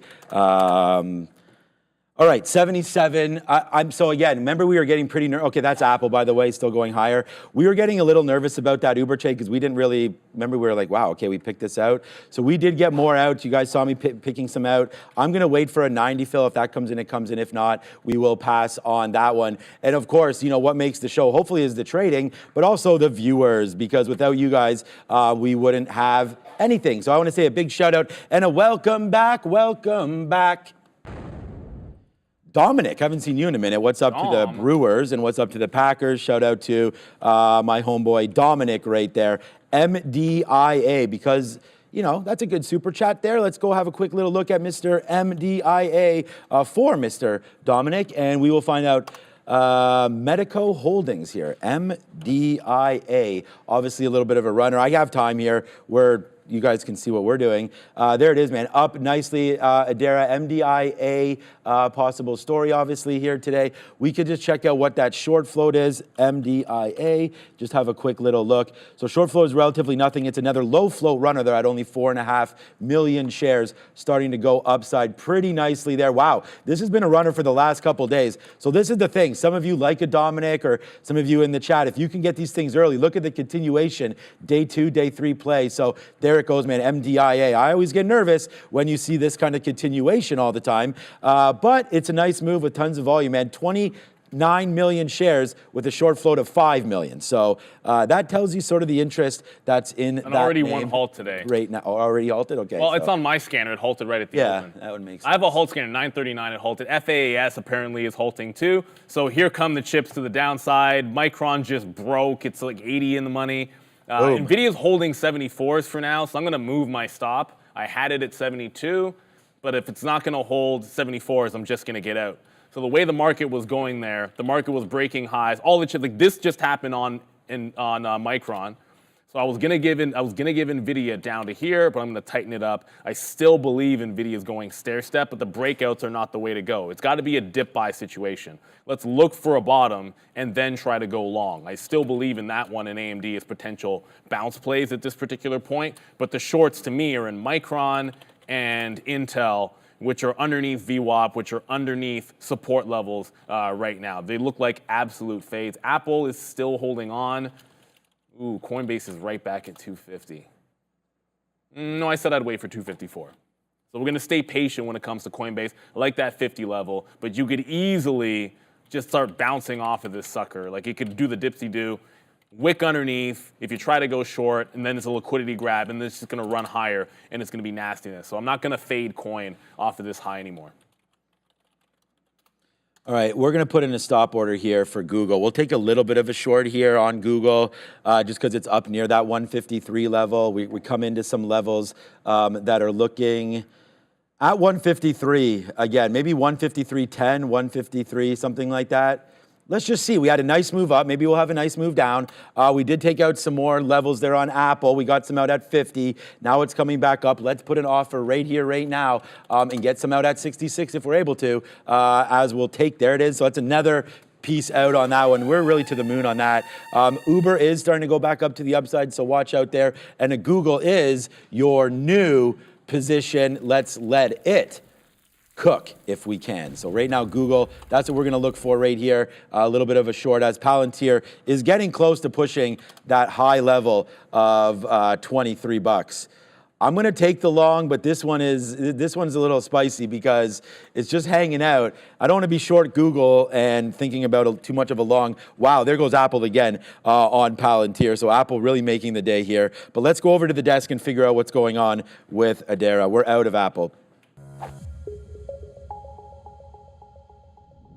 SPY continuing to push higher here on a day that's been pretty interesting so far, mostly led by those non-farm payrolls. We had a higher number than expected for March. We actually had a number revised down for February. So interesting look there for NFPs. Of course, we have to keep Fed speak on watch heading into the rest of the day. We did already have Fed's Barkin speaking earlier, but we do have 3 more Fed speakers to keep an eye on heading into the afternoon, mostly during the midday session, so certainly something to watch out for. A couple individual names to keep an eye on, a lot of these analyst-related moves. We had DNUT, Krispy Kreme, finding a little bit of support here, up about 6% after an upgrade from Piper Sandler related to that McDonald's partnership mentioned last week. We also have here Tesla down about 1%.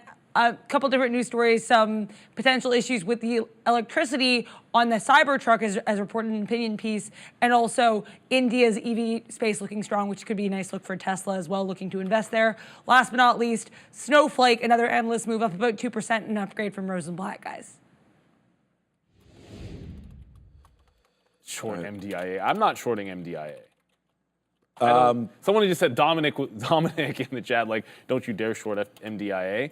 Now, it's halted, and the tap is 483 right now because it's halted at 483, and it's a NASDAQ stock, so we're not going to get the updates. I did take an out on Micron back through that dollar. Whoops, why is it still MDIA? Because open back up, right back to that dollar. So it bounced off of 122.5, and we're short 123.5, so we took some out. Going to stay net short this. If it holds VWAP, going to continue to work that one. Intel just took the low of the day, so you're continuing to fade off. Wow, like Google. Intel at VWAP was kind of obvious, I think, and it just gave you a full point in just a couple of minutes there. So I think we want to stick with these ones to the south side, looking like absolute dogs. But now I'm not touching that MDIA short. You probably have to pay for locates anyways. Probably, but this is why, like, honestly, Dominic, this is why everybody, man, we talk about this, stay in your grind. We just put 50 cents on the board right there while we went over to Adara just for fun. Like, we just, like, Google, we're like, oh, we're shorting Google. Like, this is live trading. This is why at Trader TV Live has to be your #1 trading destination right here every single day. We'll go 3 for 3 today. Again, we were 7 for 8 yesterday. We'll go 3 for 3 with a $30 winner. Google right now, look what Google's doing as it comes back into the downside right now. We have this play. I mean, and not only do we have this play, we just mentioned it against that level. So let's take some more out here as it continues to fall down in. So far, so good here today on the stream. And I just hope everyone's, having a good day, having some good trades. And by the way, we're out of Apple. Like, what else? Like, what else? Look at the long positions. Look where Apple just topped out at. We got double outs there into the pre-market highs. Possible reload spot right now for Apple. Debating it. And you know what? Let's just not debate it any further, and let's just do it. So here we go. We'll try to get some more long here into Apple. So we will do that. We are now long at that 42 level into Apple. Let's see what happens here on a little bit of a reload long. I mean, we did it, right? This is the kind of stuff that we want to see. We want to see the market moving like this. We want to be able to get some reloads. There's Apple, sorry, right there. So we'll buy it right there at that dip. Sorry, I didn't realize I was still on Google. And we just bought it right there at 42s. If I can get a 54 right now, we'll put an offer right there. It's instantly in the money, 10 cents. And all that's happening right here is just stacking it up. So we talked about this. Uber trying to go through 77. This is going to bye-bye Apple. Good trade there again. Looks like Uber's, there it is. So Uber breaks higher. There's the fail on that reload of Uber. So that stock will be red going into the gates of hell. But Uber, we tried it. It was good for a minute until it wasn't. Uber up 3% and still going as this market continues to go. But we got that reload on Apple for now. Yeah, Apple off VWAP, great. I mean, that's exactly what it did yesterday. It made lower, it's not the same price, but the same pattern. Made the bottom at 70 and then VWAP for the rest of the morning. Today, it's the bottom at 169, then VWAP. Speaking of VWAP, Micron's going to be back in VWAP. I just took some out there, 122 halves. And then it starts bouncing higher. So if it fails VWAP in here, that would be a lower high that we'd want to play the trend with. If it gets back above, got to wait to be short off of this top. So patience, patience, patience. Intel, we got the 40-cent move down, and it's holding the low. That's the key. It's holding at the low with the market breaking the high. So I want to be able to stick to this one if we can. Amazon is flying upside, but I want to get to the super chat because I think Amazon might not even be a VWAP play. The trend is so strong. It might just be like look for consolidation when it's doing this because unlike Apple, you're not even sniffing VWAP. But Richardson in there, appreciate the super chat. CGC, the weed names have been running. You're staring at the 200 EMA on a 15-minute is resistance. I don't use that indicator, but what I can tell you is $10 is a key resistance level. It was support, resistance to support, to resistance in the afternoon, to resistance this morning. So if that even aligns with that, like I like key support and resistance levels, especially when they go back and forth, support becomes resistance. So underneath that, I would agree. That 10 looks like a bit of a fade. They've been on a run, right? So when stocks go on runs like this, and they try to fill gaps back in, they can be fantastic short opportunities. So good on you. Okay, so we, yeah, good look all around, guys, and that's why I talk about it. Thank you so much for the super chats and for being part of the community. I mean, Google just ho-humming right now $1 in the money. So there it goes. We just again put this trade right back on. All right, but one trade that potentially no workout. We did have Palantir just break through $23 right now. If this comes back down in underneath this 23, and this is, as you can see here, so Uber went to the upside. That was potentially, I mean, whether or not it was a bad out or not, I mean, Uber's fading out off of that right now, and here goes Uber lower, lower, lower. So, okay, we got stopped out there in 2 minutes that it broke our high. But that's okay because it went to 77.20. Obviously, right now it is pulling back down in. But this market could be entering what we thought was happening earlier. Maybe now we chop back and we get back into VWAP a little bit here. Wouldn't surprise me if we do go for a little bit of a run to the downside now. But we already captured out. So right there already, Google goes to number 2. Obviously, Apple's going to be the best name here. As we'll just wait. If we break down through here, we're gone. We may or may not average in anymore on this name. We have 10% left, not even, of that last reload, so it's a good thing we did take advantage of that. But we still have this and we still have this. So this is the newest position right here. We've written this down on the sticky note. I like 23 long. I thought that break right into there on, maybe we can zoom in a little bit. We don't need all this data. This break into 23, which is right here. It's that bottom. We sort of supported it right there and was resisting the, I guess, resisting on the top side. Then it fell back in, came back in again right there, fell back in, broke it pretty good there that day. That's the first candle up that day on the Oracle news. And then we had a huge move down yesterday, as the whole market did, which made me put down on the sticky note a 22 bottom. Unfortunately, we only got as low as 22. That's yesterday. Today, we only got as low as 22.30. But the move happened to the break of 23. So we'll take on the break of 23, average it back in, but where this move started is where it's going to end for me. If we break below 80s, then we can get out of Palantir. So as I talk, it's kind of just floating around. We're long at 97 here on Palantir. It's at 97. Let's see if we can get a little bit more upside, take something out like 5% at 23, and then maybe another 5% or so, a little higher than that, and then we'll see if we can get going on PLTR. So far, so good there, but a little slippery on Palantir. Watch out for that 80 to break. Yeah, watch. I mean, the market's trying to make this run at the high of the day. Bigfoot, I've talked a little bit about Intel in the long term. This is a question about what do I think about it in the long term. I think they just told you to push your expectations out. So I had sold some Intel about a quarter in the 50s and was going to buy back at 41. Thankfully, I didn't, and then that report came out, so I got very, very lucky. I'm not even thinking about it for another couple of quarters now. I'm just pushing it down the line because now all of a sudden my expectations are nothing good until 2026, 2027. So it's a very long-term play for me.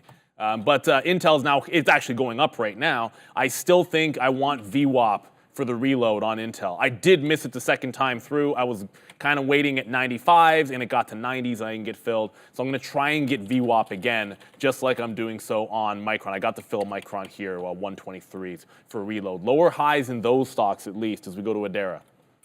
Yeah, it hasn't been really impacting the stock too much, but keep an eye on Meta, META, Axios reporting that Meta is going to start cracking down on AI-related content and deepfakes, starting and made with AI label being applied to post effective May 2024. So this report coming from Axios. Keep an eye on META, guys. I guess we're not getting that AMD. So I waited for ARM. Again, remember, it's okay to be wrong. It's not okay to stay wrong. And we've talked about this before. I wanted that flat bottom break on ARM, took some out when it went the first buck, took the reload, but then risked $1 on the reload. It's now at 124. So if you hold that trade, you're out 2-3x what I should be. I mean, you could do whatever you want to do. But now it's at that key price or close to that key price level from the afternoon, where things bounced from, which is 125. So this gives me an opportunity if the market rolls to try to find another trade in ARM. That said, again, that's just my plan of action. I feel much better about names which are still underneath the bottoms than I do about ones that are trying to break out. So Micron, it's back in the money about 50 cents or so, which I should probably take because if you're scalping that, the market's strong.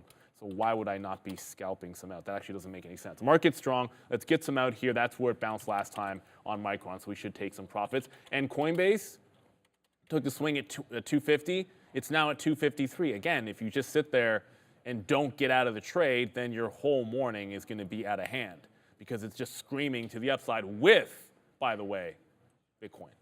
Come on, Apple. You're at 38.7 now on IBIT. Boom. Goes green in a little bit. Boom. All right, guys. We are green today. That is for sure. Let's go, man. Google. We're out. We only have now 20% left of this. We need this long to start printing. So let's go, Apple. What a great reload on that one for Apple. We're still here, ladies and gentlemen. And here goes Palantir. Hopefully we can now get going on PLTR. I don't know. I mean, we just took something. I told you we took 5% out at O's there. It's having a hard time. Maybe we'll put another offer at O's. There it goes. Okay. We're having a little bit of a hard time to try to break through this. I thought this candle would have did it. It did not. So I'm going to take another piece out here at 98 if we can. I'm not believing in this trade too much anymore. But there it goes. Okay, we just got an 01s there as well on a little bit of a spike up. So, okay, Palantir, maybe you just need some juice underneath it. It would be always nice to see if we could get some help here. But let's just see what does happen now with Palantir as, yeah, man, it's another moon rocket to the upside today. So, yeah, good day here. Yeah, not a crazy P&L kind of day, but it's definitely a good one. Maybe we'll take out another net. We'll take out another spot right here at this level at 69 for Apple if we can get that. And then that's about it, man. Let's just let Palantir continue to go. Uber's gone. Good out for us at 77. And just to take what Neil was saying there, you know, you don't want to be wrong for too long. And when you look down and you see that my Uber hit is about 40% of Apple, which is a little bit too high, actually a little bit less than that. So we did take a little bit too much of a hit here on Uber because we did average it in again there and got out at like at 07 or something. So that was a little bit too much there. So I acknowledge that. But still, well, actually, Apple will be better than that once I get this piece out. But anyways, a little bit too much of a hit on that one.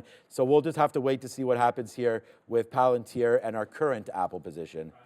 Yeah, Apple, I think, is having trouble with 170. So I'm going to cover in front of 170. The thing about 170, it's a flat top break, too. Like pre-market, then you go into yesterday in the afternoon. The 170 was the level. So I don't know.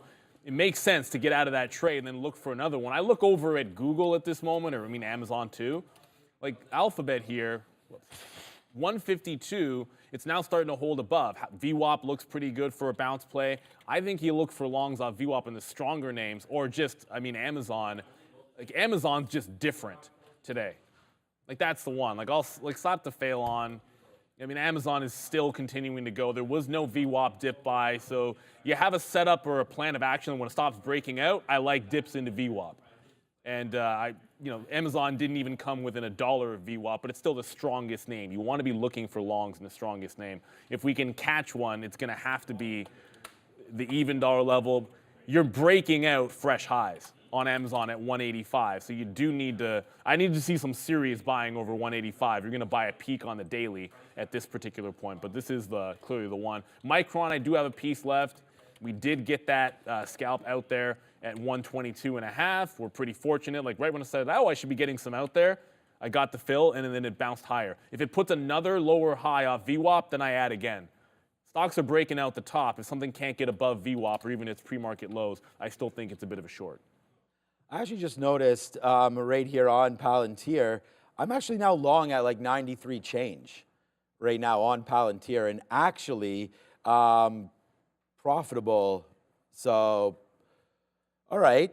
So now I feel a little bit better about this position, but it doesn't mean I'm going to try to take out more profit on this name. I still do have something at O's in case we get back up there, but then I would really, really, really like to see this name try one more time. Come on, Palantir, like, you can do this. Let's get up to the 200 period, then we'll really be having ourselves a day, and then that'll be a wrap. So hopefully that will come through for us right there. We did put an offer. Unfortunately, we missed that top there. I put it right at 77, at 69. When we saw that failed top, we put the offer again, but then got missed. So we are trying to come back in just a little bit now in the market. So maybe we should find some shorts again. What do you guys want to look at? Mara? AMD.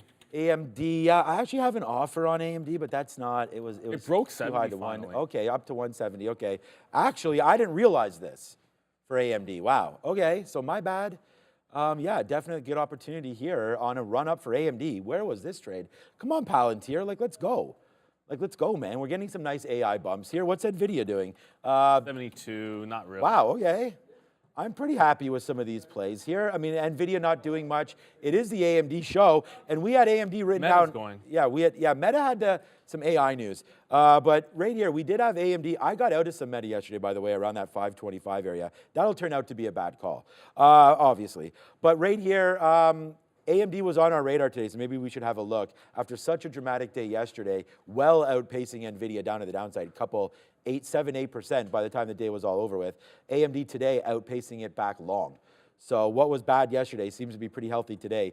AMD, nice upside move, looking to find an area to short. I was looking at 173, but we're still ways away from that. If we want to get aggressive, we got to get in now. Yeah, I mean, 70, 72, 73, I still think is a spot. I think being patient, that's the lesson learned from, Coinbase. It's like if I wasn't patient in Coinbase, it's 3x the loss. So you got to wait for your levels. XOM is still at that 120 top on the daily.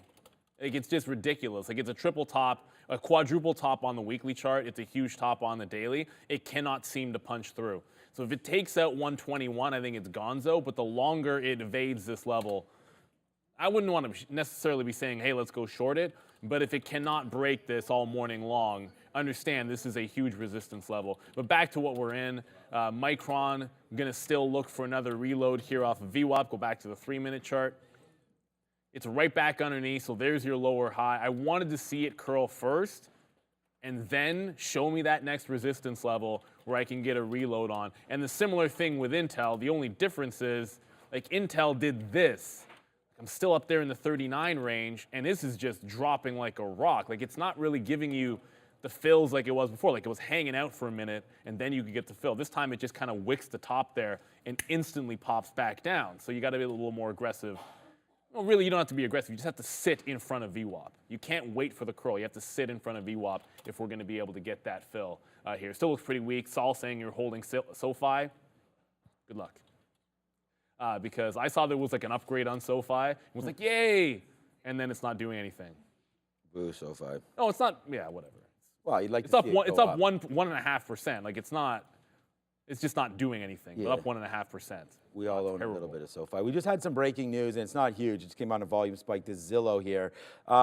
They're looking at reopening up that realtor's decision there, something about buyers listings and all that kind of stuff. I remember that. Anyways, okay, we're out. I just wanted to show you that we were going to be in until it broke through a little bit there, but did we just get, actually that's an early, we want to get out on a break, but I guess it did. We just got a better fill than that.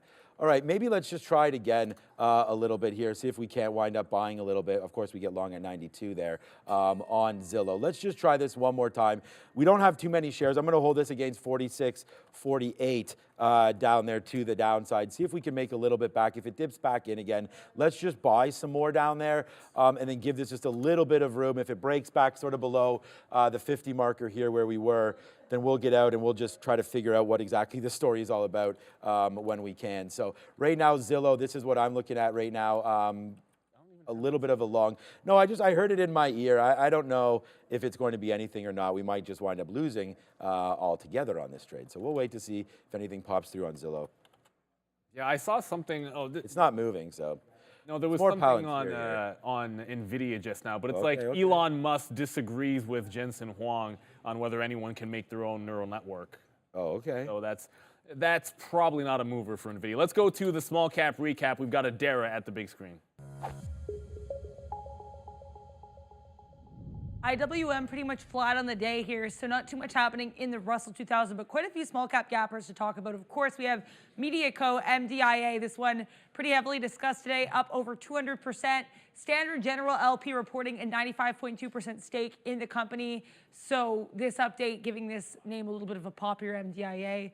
We also have Candel Therapeutics, trying to go for a day 2 move here yesterday, announcing some positive non-metastatic pancreatic cancer treatment data. Worth noting as well, this one is 46.5% insider owned, so that could be what's giving this one an extra boost, CADL. We also have Hub Cybersecurity, HUBC, this one getting $8 million in financing through a straight debt arrangement, so quite a few small cap names running today, guys. Okay. So I'm gonna wet my beak here to steal a term from Sharif. Because, I mean, XOM is holding, like the pattern above 120 is actually bullish, right? So it's at that spot. It's like, okay, am I gonna wait for 121 and punch a high on XOM? Or am I gonna see it put in higher lows, holding VWAP in 120, which is the resistance on the daily, and just sort of go long in front of VWAP and then be holding into 121 or potentially adding? So I'm gonna wet the beak on XOM. Like I remember I sat down this morning and like, when Brendan walked in, like the first chart was, have you seen the XOM weekly chart? And I don't want to be involved in it. That doesn't make any sense. So I'm going to get the long into VWAP. If it breaks 121, we'll consider adding to it at that point. Bitcoin's starting to pull back, but I think I've gotten away from Coinbase a little bit here. Micron, just to show you what just happened here. Yeah. Like, come on, man. Like, really? Really? Lower high got put in. I'm just going to cancel that offer. And then, no, you can leave it on the chart. This is me canceling the offer. There he goes. But like you just barely missed that reload. And it drops like an absolute rock. Like you get a 70-cent move in the matter of like 1 minute there on Micron. So it's still weak. I am in it, but I didn't get that refill on Micron. Haven't refilled on Intel either. But those are the two names I think you want to stick to the shorts on. I want to double check back in on ARM because I do want to be still looking for another spot to fade it. But it's still climbing higher. There's no wick top. There's no curl, there's no pause. It's not really showing me signs of anything, so I don't want to rush into it just yet. So XOM, the only new position in there, did miss the reload on Micron, even though I'm still holding it short. It's in the money, but I should have added just there. Yeah, oh man. It is tough to find reload spots right now because the market is just all over the damn place right now. We'll put another dub on the board here for Palantir because we're long at 90 and we just took some out there at 03s. That was the position that we were waiting for. My next offer is not till 08 here on Palantir. We did want a 23 break, but not super happy with what's been happening up here, but we haven't given the market any room to breathe either. So let's give that a little bit. So we'll have to give Palantir a little bit as well. Made me nervous. We did get some out. It's a net positive stock if you followed all of these out so far, but that's kind of hard to do. So I acknowledge that. So we are long at 22.90. Looking to get, see, I'm going to take another piece out here at 06.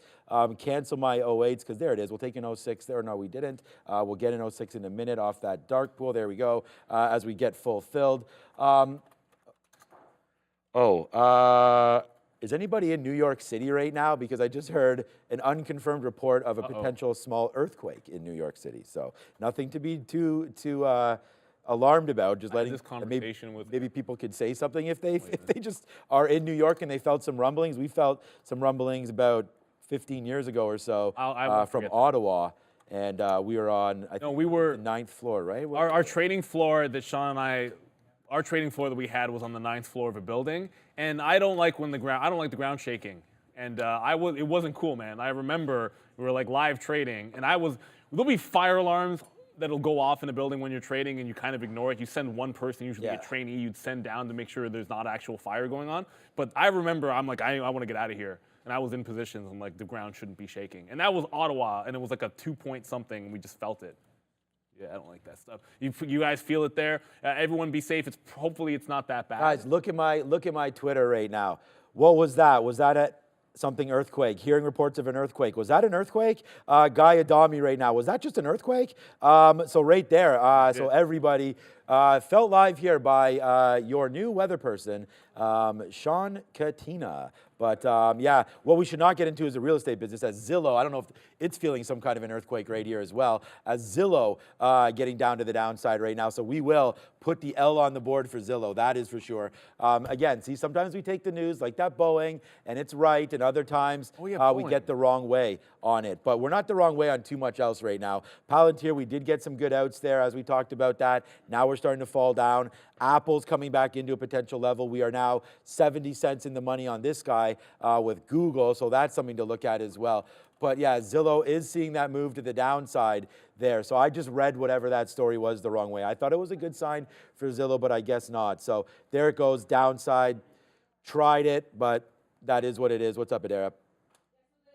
Here, the story is that the Justice Department can reopen Realtor's case, according to the appeals court. So yeah, theoretically, could have been a positive move for Zillow. This could be a buy the news related or sell the news related situation story, but Zillow is trading down right now on this new Z, guys.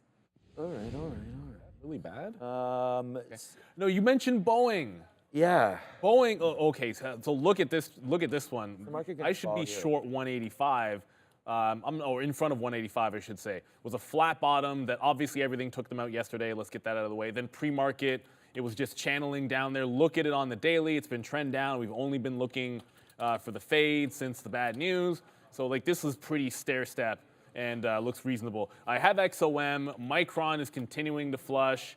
Like I said, I didn't get the reload. And I do want to hold on to this and give it the low of the day here, which is 121. The other thing about Micron at these levels, when we go to the daily chart, is you can see the support here at the 121 level. I know it's really high up, but it's got a 121 support this week, and I do want to respect it. Like, it's a pretty key level, so I'm getting out in front of 121. Just wanted to make sure. I actually realized I hadn't shown you guys this chart. We always want to show you like the target for the trade. If I'm shorting here, I usually like to be out in front of there. And then if 21 breaks, that's like it's like its own trade down there on Micron. But I should have reloaded it. It was a fail not to get that reload. Man, this is going to bite, man, because we had the story, we just had the wrong way there, and we got lucky the other day with Boeing, as we mentioned, and then look at Zillow right now coming back in. Nice trade to the short side. Thanks, Adara, for getting that story, but again, I don't know enough about it, so should have stayed away. Let's be honest, I heard that, I'm not sure what that means. Yeah, so, yeah. I thought it was good, so all right, that's fine. I mean, that's what trading is. You're going to make calls like that honestly aren't to do with anything technical. It's not even doing that much volume. It is now, but we saw volume spike up, so we tried to play that break of 47, which we did. We averaged it. I mean, these aren't, it's fun. It's kind of like fun money, but we do wind up losing 50 cents there on that last piece. So that's the problem. And someone's fun money is someone else's whole day. So you got to be careful about that. No, so I sold Spotify, so it's probably way up. Well, so did I. That would be. Remember what I said. Remember what I said about Spotify. What? I was just going to wait till the end of the day and sell it because I missed my opportunity. So I would argue that I did worse. Yeah, well, you did if you sold it there. No, because look, it's at 309. I'm joking about it. It is what it is. In long term, you can't care about things like that. Spotify up 4%. I don't think there's anything new here. Yesterday, it was 2 days ago. 2 days ago, they got an upgrade, and now you're just continuing to churn. So congratulations if you held on to that bad boy. I'm just gonna double check in on XOM. It's still holding the 120.20. You can't even get filled at VWAP in here. So maybe it's a scalp 20s into like the 50s, and then hold it into the highs. I think that might be the bit of a play. Like if it's not going to do anything, it's going to hold this range. Then it'll take some out at the top and then try and get some reloads into 121. Remember, tech can go down and energy can still go up. So at least it's got that going for it. And watch out here. Like all the other tech names. Apple's back at that reload zone. Meta is just chilling out near those highs. If you've been looking to stair-step anything up and buy dips, you've had no chance in Meta. You had to buy some serious tops. Amazon is starting to look like it wants to give you VWAP, so this could come into play here. But let's see what's going on in the world of crypto with Adara. Kind of an interesting update here. This coming out yesterday afternoon. CC data saying that apparently crypto trading volume reached an all-time high during that rally that we had last month in March. Spot Bitcoin trading actually doubled to reach 2.94 trillion for the month. There's this graphic here as well from Bloomberg showing that massive move up here from February 2024 to March 2024 for crypto trading volume. Bitcoin itself right now, this is the DXY. Bitcoin itself moving around a little bit here initially, a little bit lower, and right now back above that 67,000 level. Earlier we were around 66.5, so a bit of a recovery here for Bitcoin, as you can see by that tail, but it's definitely still lower than where we were yesterday when we actually were nearing that 69 level. Ethereum down still pretty significantly, about that 3,200 area here. A lot of these other crypto names to the downside as well. Solana down about 7% here, around 175. Dogecoin down about 5.6% as well. And we are brought to you by Benzinga Pro. Sign up today for 50% off their premier news and research platform for retail traders with code TTV, capital letters. Use the link in the description to go to checkout. Benzinga Pro, where you actually got to see, well, a few days ago, you got the Boeing news. We were able to bring to you that as it happened. Apple with the, I keep saying the Roomba. 4.8. The Roomba. Richter scale. What was it, 4.8? Big one. That's In Jersey. That's not, everyone be safe. 4.8 is, I mean, it's not what you get in California sometimes, but that's not a joke at all. And again, you even got the earthquake news. And again, Benzinga, fantastic. The market is teetering back toward the high. Just got a high of the day print on XOM as it tagged 120. Like I got out some in the 40s. It's at the 150s. Next offer is going to be out in front of 121. And when it gets to 121, we'll play it by ear as to whether I want to add up there. That's that big 52-week high there. Is my earpiece just disconnected? Oh, no, I just got a new one. Oh, boo. It's not. Here's what it is. Micron in here. It's still in pocket, looking like a short. If it puts in another lower high, I'll try to get the refill that I missed last time, somewhere in and around VWAP, and a similar story with Intel. Can't really get VWAP. We've got the trade here. We're looking for it to break lower. If the market gives it up, I think these ones should be pretty good. So I don't think we want to go into anything new at this particular point. CADL, that was that runner we were talking about earlier, is currently halted. So for anyone that's interested, oh, it's breaking out. Second halt of the day and higher. So it might be breaking out. I think it needs to get through that $8 level. You can see the chew up there that it had right before 8 o'clock. So the current tap is 766, meaning it would open flat if it opened now. But keep in mind, a lot of times on the NASDAQ, the theoretical auction price doesn't really tell you much until seconds before the open. It's something in New York where you get the updates and you can really see where that stock's going to open up after the halt. So this should be open in about 2 minutes or so. Check that in about 1.5 minutes on CADL. All right, well, that was a good dip buy in Palantir, and that was definitely a good dip buy in Apple as we took that out. We were hoping that would get back up into VWAP again, but that's another one. And yeah, just everybody, obviously, that's pretty wild about that earthquake. It just makes me think about like, wow, what's the one thing that could stop the market? An earthquake. I mean, anything disastrous, Mother Nature could definitely put all of us dead in our tracks. And congratulations to anybody that's spinning this name. Wow, gold just continues to go. Like, I piled into energy, but like gold I've never bought. I liked Barrick Gold. We've talked about that, and that's GOLD. I liked it because I could understand why to hold it. There was a 3 or 4, I'd have to look it up now, % dividend. There was some yield on this, and this is really starting to go up to the upside. This is definitely, for me, a missed opportunity because everybody that watches the market recap show, and again, I want to thank you all for that. That's been a huge success for us. Thank you so much for the market recap shows. Those views continue to increase every single day, so I want to thank everybody for that. But we could have been buying that. Gold definitely breaking out. We cover that all the time on the show. We've talked about it with Michael, but there it goes to the upside. And make sure that tonight, though, you do catch it. There unfortunately is no market recap show. We're being put to work again. We do have the podcast later on tonight. So Brendo and I, a lot of fun stuff to cover in that podcast. There it is, 4.8, sorry, says Craig. So I say 4.548 apparently in the chat. Stay safe, all y'all. That is for sure. But here it is again. Nice move here, hopefully, for Palantir, getting back to the upside. Let's put an 03 on there, and let's just face slap one more time there as we go. It's a good day so far today.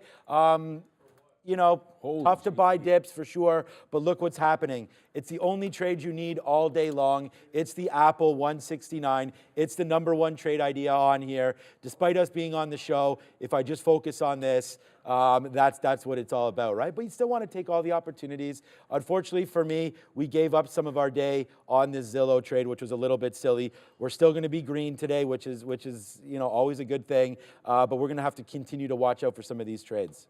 Yeah, so the XOM trade, I should point out here, because you should always be watching what's going on in spot when you're trading any kind of an oil name. And I just realized I didn't show you guys a chart here. It is trend up as well. But what I like about XOM is what hasn't happened here on oil futures. It hasn't even broken the high yet. So if we break this top, the first thing I'd do is if I had offers out, I'd probably cancel and reassess if oil takes out those highs. So you do want to watch it. And it's not to say that XOM can only follow oil. It's just a general preference. Like you're breaking out highs when the, you know, it would be like if you were trading Coinbase to the long side, which I had been. And you know, Bitcoin hasn't broken the high and Coinbase has. Well, if Bitcoin then breaks the high, you're going to like that Coinbase on probably just that little bit more when it's already in the money. So note that on oil futures. It's a triple top if you count yesterday's high. If that gets taken out, I'll look for a place to add, and I'll cancel some offers. Right now, I am offering at the high of the day on XOM. That's why I was just mentioning it. XOM good. Apple's chilling. Tesla here for those. Was this back connected? I heard something. Tesla here at that 170 mark. It's having some trouble at 170, and look at that. Is that a coincidence? Yesterday's bottom, 170.5, and look where the wicks are on Tesla. I feel like if this market can go, Tesla breaking 171 should be able to get to 173. But again, like I said, Tesla breaking 171 can get to 173. For now, it's resistance. So we'll have to be patient and wait for it. Yeah, patience is definitely a virtue today. No, I don't think it's a throw. No. Okay, so yeah, I just want to say like the two names that were read on today, Uber and Zillow, are both names that we didn't even have on our radar. The names that were up on today and up pretty nicely is Palantir on radar, Google always on radar, and Apple, the #1 trade idea here at Trader TV Live. So that was something that we should have.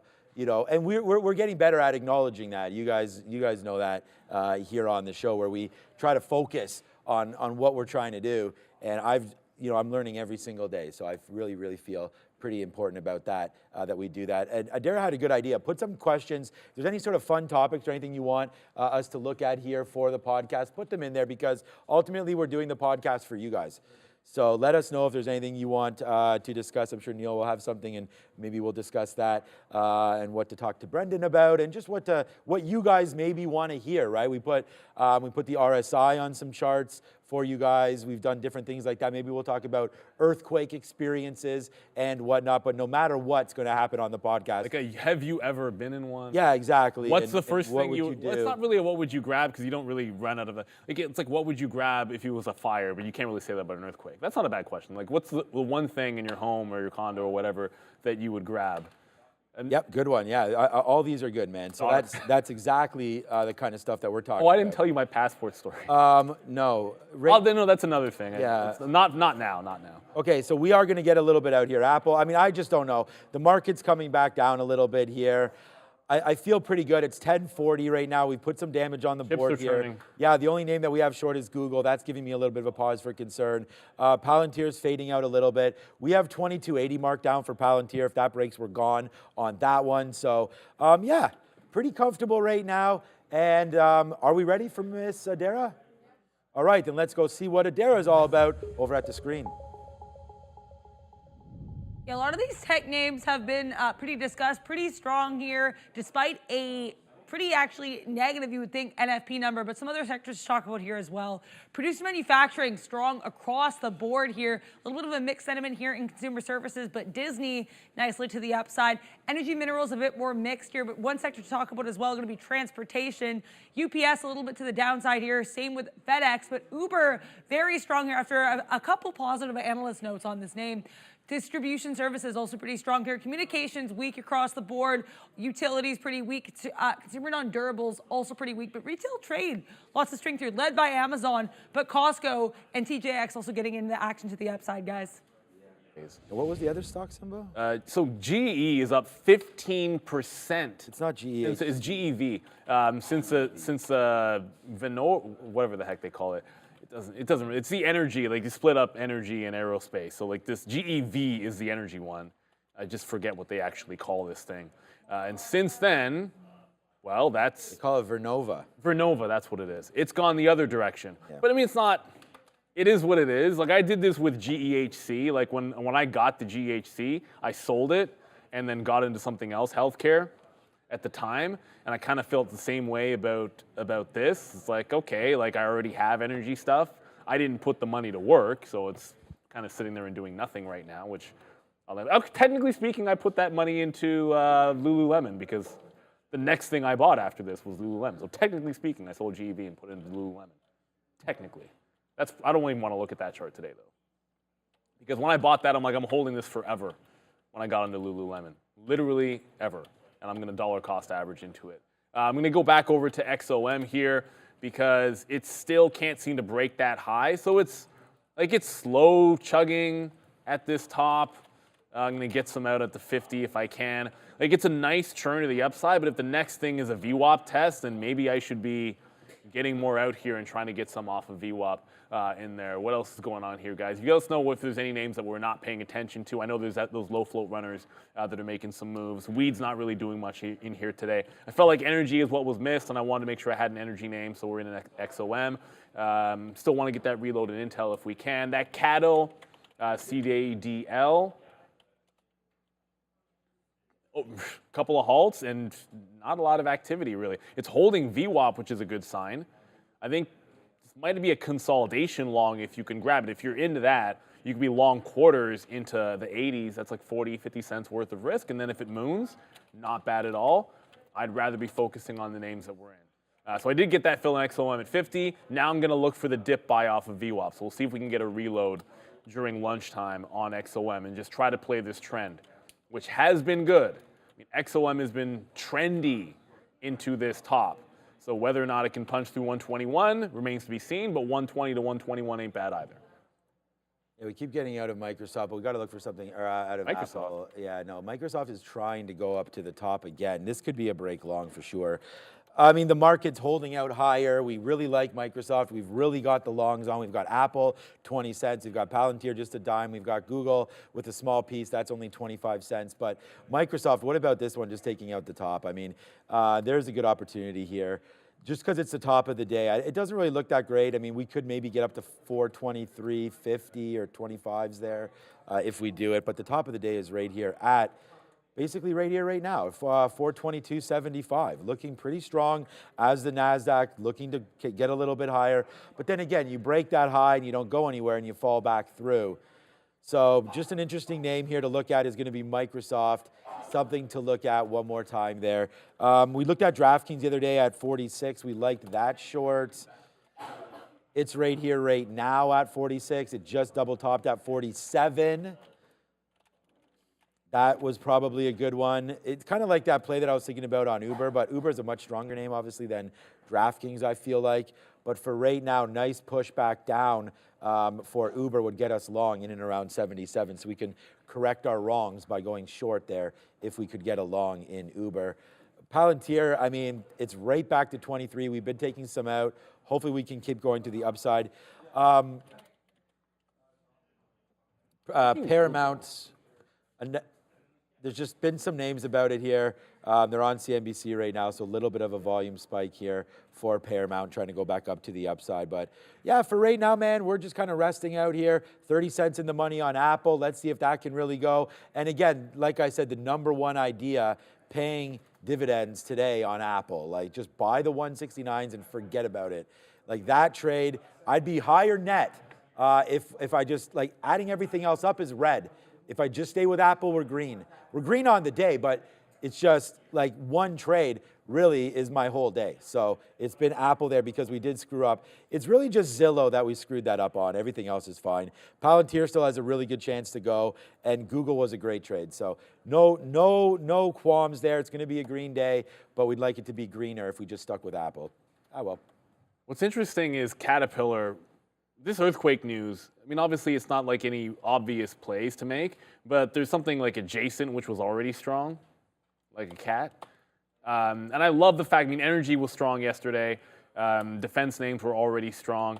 And this is trending pretty nicely. But this gave back a huge move in yesterday's trade. And look at the tight consolidation. I don't wonder if the 77 breakout doesn't look good. That said, let me just go right back. I did just get finally, oh my goodness, like, okay, so this time I got the reload on Micron. The last time it came up, I missed this wick for the reload. Like I got some out and then it popped up and I missed that reload. So this time I sat in front of VWAP as opposed to waiting for it to get to VWAP. We're gonna get some out in front of 122. The market is trend up while this is still trend down. So for now, this looks like it's gonna be good. But I was just looking at Google in the other way. Like Alphabet, it's holding this 152, and look at this. It's like little tiny higher lows. And I feel like the same thing I felt about XOM, where it's like, okay, well, if it's not giving you VWAP, then why not just try to get a piece in here in the middle into the high of the day? So that's what I'm gonna do. Try to get something out in front of 152 and see if we can't get a little bit of a long going in Google. If it breaks VWAP, you can get out. Easy Trader says Nicola might go crazy. What is it, at $1 again? It's at $1 again. Crazy level. You know, I didn't pay for, I anticipated there'd be a bunch of, like I was actually in the shower this morning and I'm like, if ARM breaks 121, I have to have that trade. And if it breaks it on Monday, I have to have that trade. And if it breaks it on Tuesday, I have to have that trade. Doesn't that suck? Like, But I didn't pay for locates on Nicola. I didn't pay for locates on Nicola, but I'm going to because this is the exact trade 2 days in a row. We were shorting Nicola on this exact top.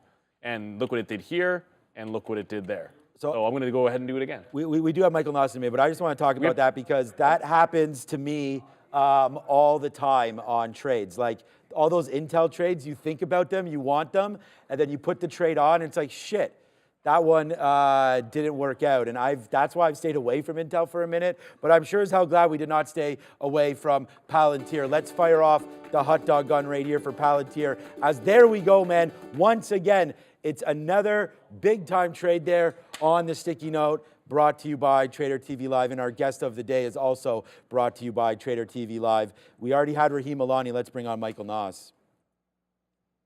What up, brother? Mr. Noss, what up, my guy? Hey, what's going on? This is new. I like this. Yeah, we sort of thought about doing this, and this sort of came from the idea of the fun that we have and everything on the Market Recap Show, where we might as well talk stock. We might as well talk shop. Might as well go over some plays. We could talk about current market and all of that. Any good news for us yet? Not yet, but one of these times I'm going to be on this show and I'm going to get a tap on the shoulder and say, told I it's gotta time to go. I'm just waiting. Well, lucky enough for you that we know sort of how to take the reins. So if that ever happens, get out of here. Anything interesting you've been looking at, Michael? We can, of course, share some screens or anything. I've been buying some of these dips on Apple 169. That's been a big play for me here today. But great call by you on gold. Gold breaking out, Michael. GLD, I don't know if you want to talk a little bit about that. I feel bad not buying Barrick Gold, but any thoughts you might have on this recent run-up with GLD and gold or any of the names underneath? Yeah, so on my screen right now, I actually have a layout that I absolutely love in TradingView. I know it looks like a lot, but essentially what you're seeing here is each of these individual boxes is just a breakdown of the 11 different S&P 500 sectors and the stocks that are in them, whether they're green or red. And these bars on the bottom just kind of tell me what sectors are doing the best and poorly under the hood. And today it looks like we're getting a little bit of a pullback in commodities, and I was on here Monday talking about how much I loved commodities, and they have done a very good job over the last, call it a couple days. So it's been very good, but we're getting a pullback in commodities. So what I'm doing under the hood is I'm actually looking for commodity and those industrial type names that aren't moving. So this screen, again, is much more cleared up. You can see just the sectors that are going up right now and the sectors that are going down right now. We have gold doing well. We have semiconductors doing well, but a lot of the other commodity names, like I have the copper ETF here, isn't doing so well today. And same with, oil isn't outperforming these semis very much. But when I'm going through these names and I see something here like XPO, so XPO is a freight company. My theory is that this type of company is going to move, if I'm right about this new kind of commodity boom that's taking place, something like this that is in freight and moves stuff around is going to do very well in that kind of market. And you can see a nice tight base here and really outperforming the market today, threatening the high end of that base. So, long story short, for me, I'm taking this rally in tech and a little bit of a pullback in commodities as maybe a chance to look under the hood and see what I can load up on. So it's been a very busy day around here today. Love that look. And when you say something like I'm taking a look at this move to load up, like obviously swing trading requires a little bit more patience. I think we all know that. But I agree with, like, if you look at even what we do, it requires that level of patience, because if you jump in on a thought, it's just going to be like you're going to break rules. You're not going to have your area of entry. My question to you would be, on a Friday, or maybe like an options expiration day, or going into the end of the week where you might not have those weekly charts available, like, do you have a different plan of action as to what you're looking for? Like, do you like putting things on before you have that extra data? Like, I was pulling up a chart of, like, we look at energy, but I was talking about specifically about XOM, and it's right at like the quadruple top on the weekly chart, sorry, it's a huge one. And it's like, would you always want to wait for that next bit of information? Does it actually close above and then I wait for the next week to trade? Or do you sometimes nibble on the Friday and say, I don't care, let's just get in early? So I am a bit of a Dow purist, I guess you could call me, where I believe that the closing price of any candle is by far the most important price, whether that's a weekly candle if you're talking long-term trading, whether it's a 2-minute candle if you're day trading. I think there's too much action that people take place before the close of the candle. So for me, Fridays are very busy because we're getting the close of these candles. We're getting a close of these kind of 5-minute or weekly candles. So if you take a look at what I have open here, again, this is my kind of primary layout that I think I look at the most, where I have all the sectors that are up on the day, and then I have all the sectors that are down on the day. And Fridays are the most important here because you're seeing, again, the weekly closing candle. So if we take a look at here, this is just DBC. So this is the overall commodity ETF, and the one that I look at. And if we look at the weekly candle, if we zoom in, we're closing right at week highs, and we're getting a breakout of this kind of smiley face I can just draw in here. I'll even put in the eyes for you. So this I look at and I say Fridays on the close are very important to me, because I'm spending all of my Friday building, okay, what does it look like it's going to close well? And then we always have these picture-in-picture charts, which I love, in the bottom corner. And this gives me an overall pattern of what's happening in commodities. You can see from 2022, we've been pulling back kind of nice and calm, and then we're breaking out here.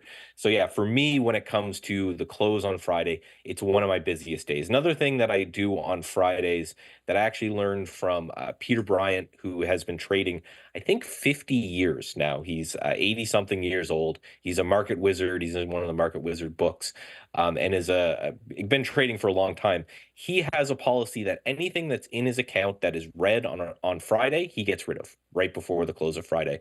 And it gives him the weekend to think about and then maybe re-enter if he still likes it on Monday. So yeah, for me, Fridays are very busy because I'm saying, here's what I want to get into. And then more importantly, if I bought something on Monday and it's not green it's not green by Friday, I want to get out and then at least be in cash for the weekend so I can reassess to see if I still want that position. Interesting look, but I would imagine, like, if you're doing that, like, going into it, that if it's out of the money on a Friday, I'm setting it up that even if I have a stop, it doesn't need a trigger. It just needs to be out of the money. Like, that's like a condition of a trade. And actually, you know what? That's actually something that we've done in a different way. Like, sometimes you will say something like, when the imbalances come out at 350, if it doesn't go, I'm going to tighten my stop. So you have this little bit of a time thing, which works into it. But like, obviously gold, fantastic. Any comments specifically on maybe a commodity you haven't mentioned? I know, look, oil is absolutely, rocketing. Copper is going absolutely nuts. Is there something that's sort of that is you haven't really been talking about that is new for us going into next week? I'm looking for that like undercover pick that maybe hasn't had that run yet. And not to put you on the spot, but I always love putting you on the spot, to be honest.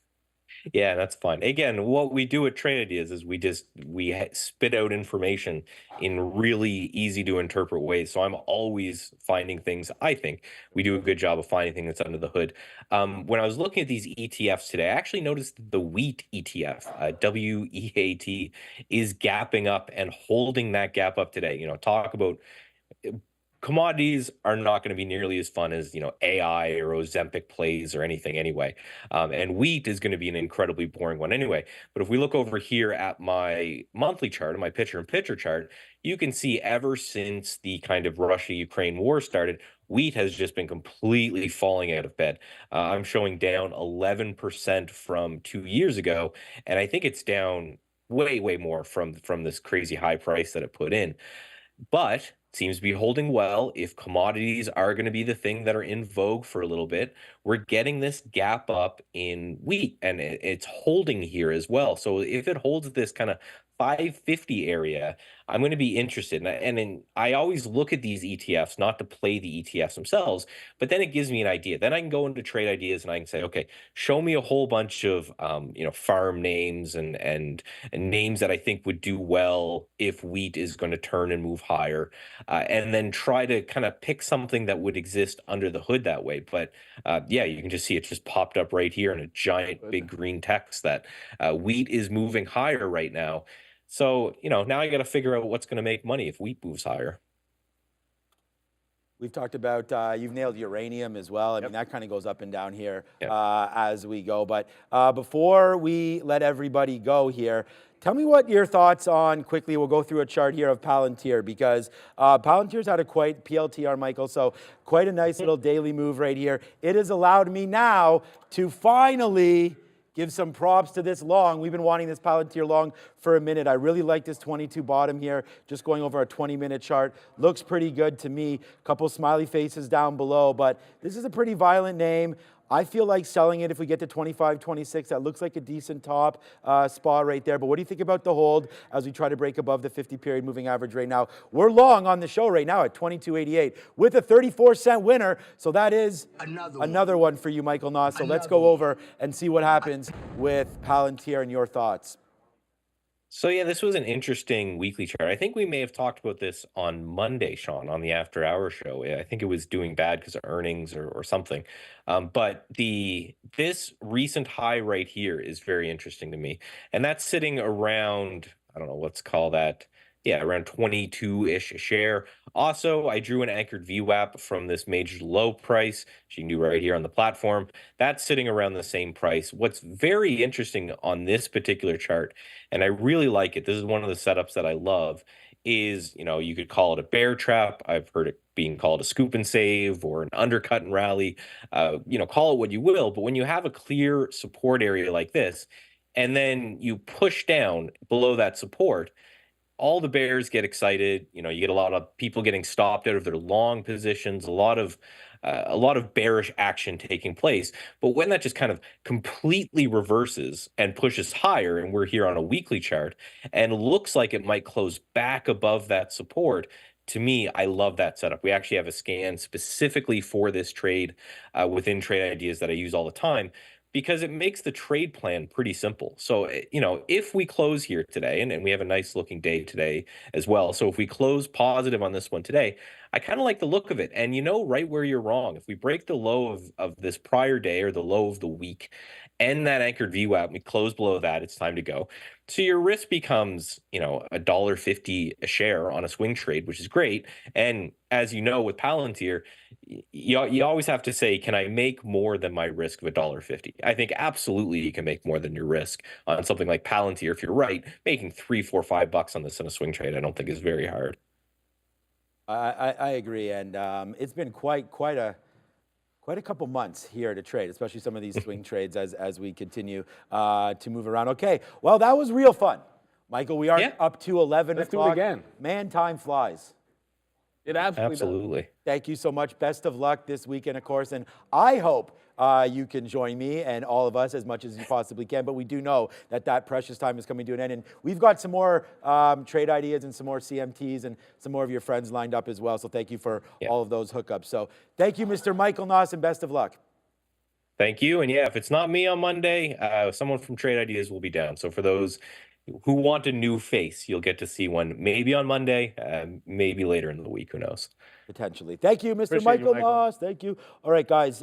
There it is. So that's it. Thank you, Michael Noss, for that one. Boom. Big bang on that one for sure. And guys, look, honestly, this is what the only stocks that we're down on. And it's kind of embarrassing because we had Zillow there, boom. Uber, downside, boom. Look at this one all the way to the upside. But the idea here is very, very simple. It's exactly what Michael Noss said. What's allowed us to hold this trophy here today is just our two names that we focused on the damn sticky note. That's led us to where we are, and I just want to say stick to what you're doing. Stay in your grind. It's been a hell of a morning, man, and that's it right there. Just congratulations, everybody that's been able to do that. It's not like a crazy net morning by any stretch of the imagination. It's not like the whole week has been, but today it has been a doozy. So, so far, so good. Stay long, man. I mean, the Apple trade, which was the trade of the day, as given at 8:30, down here at 169. 5 or 6 reloads. Sometimes that's what you need.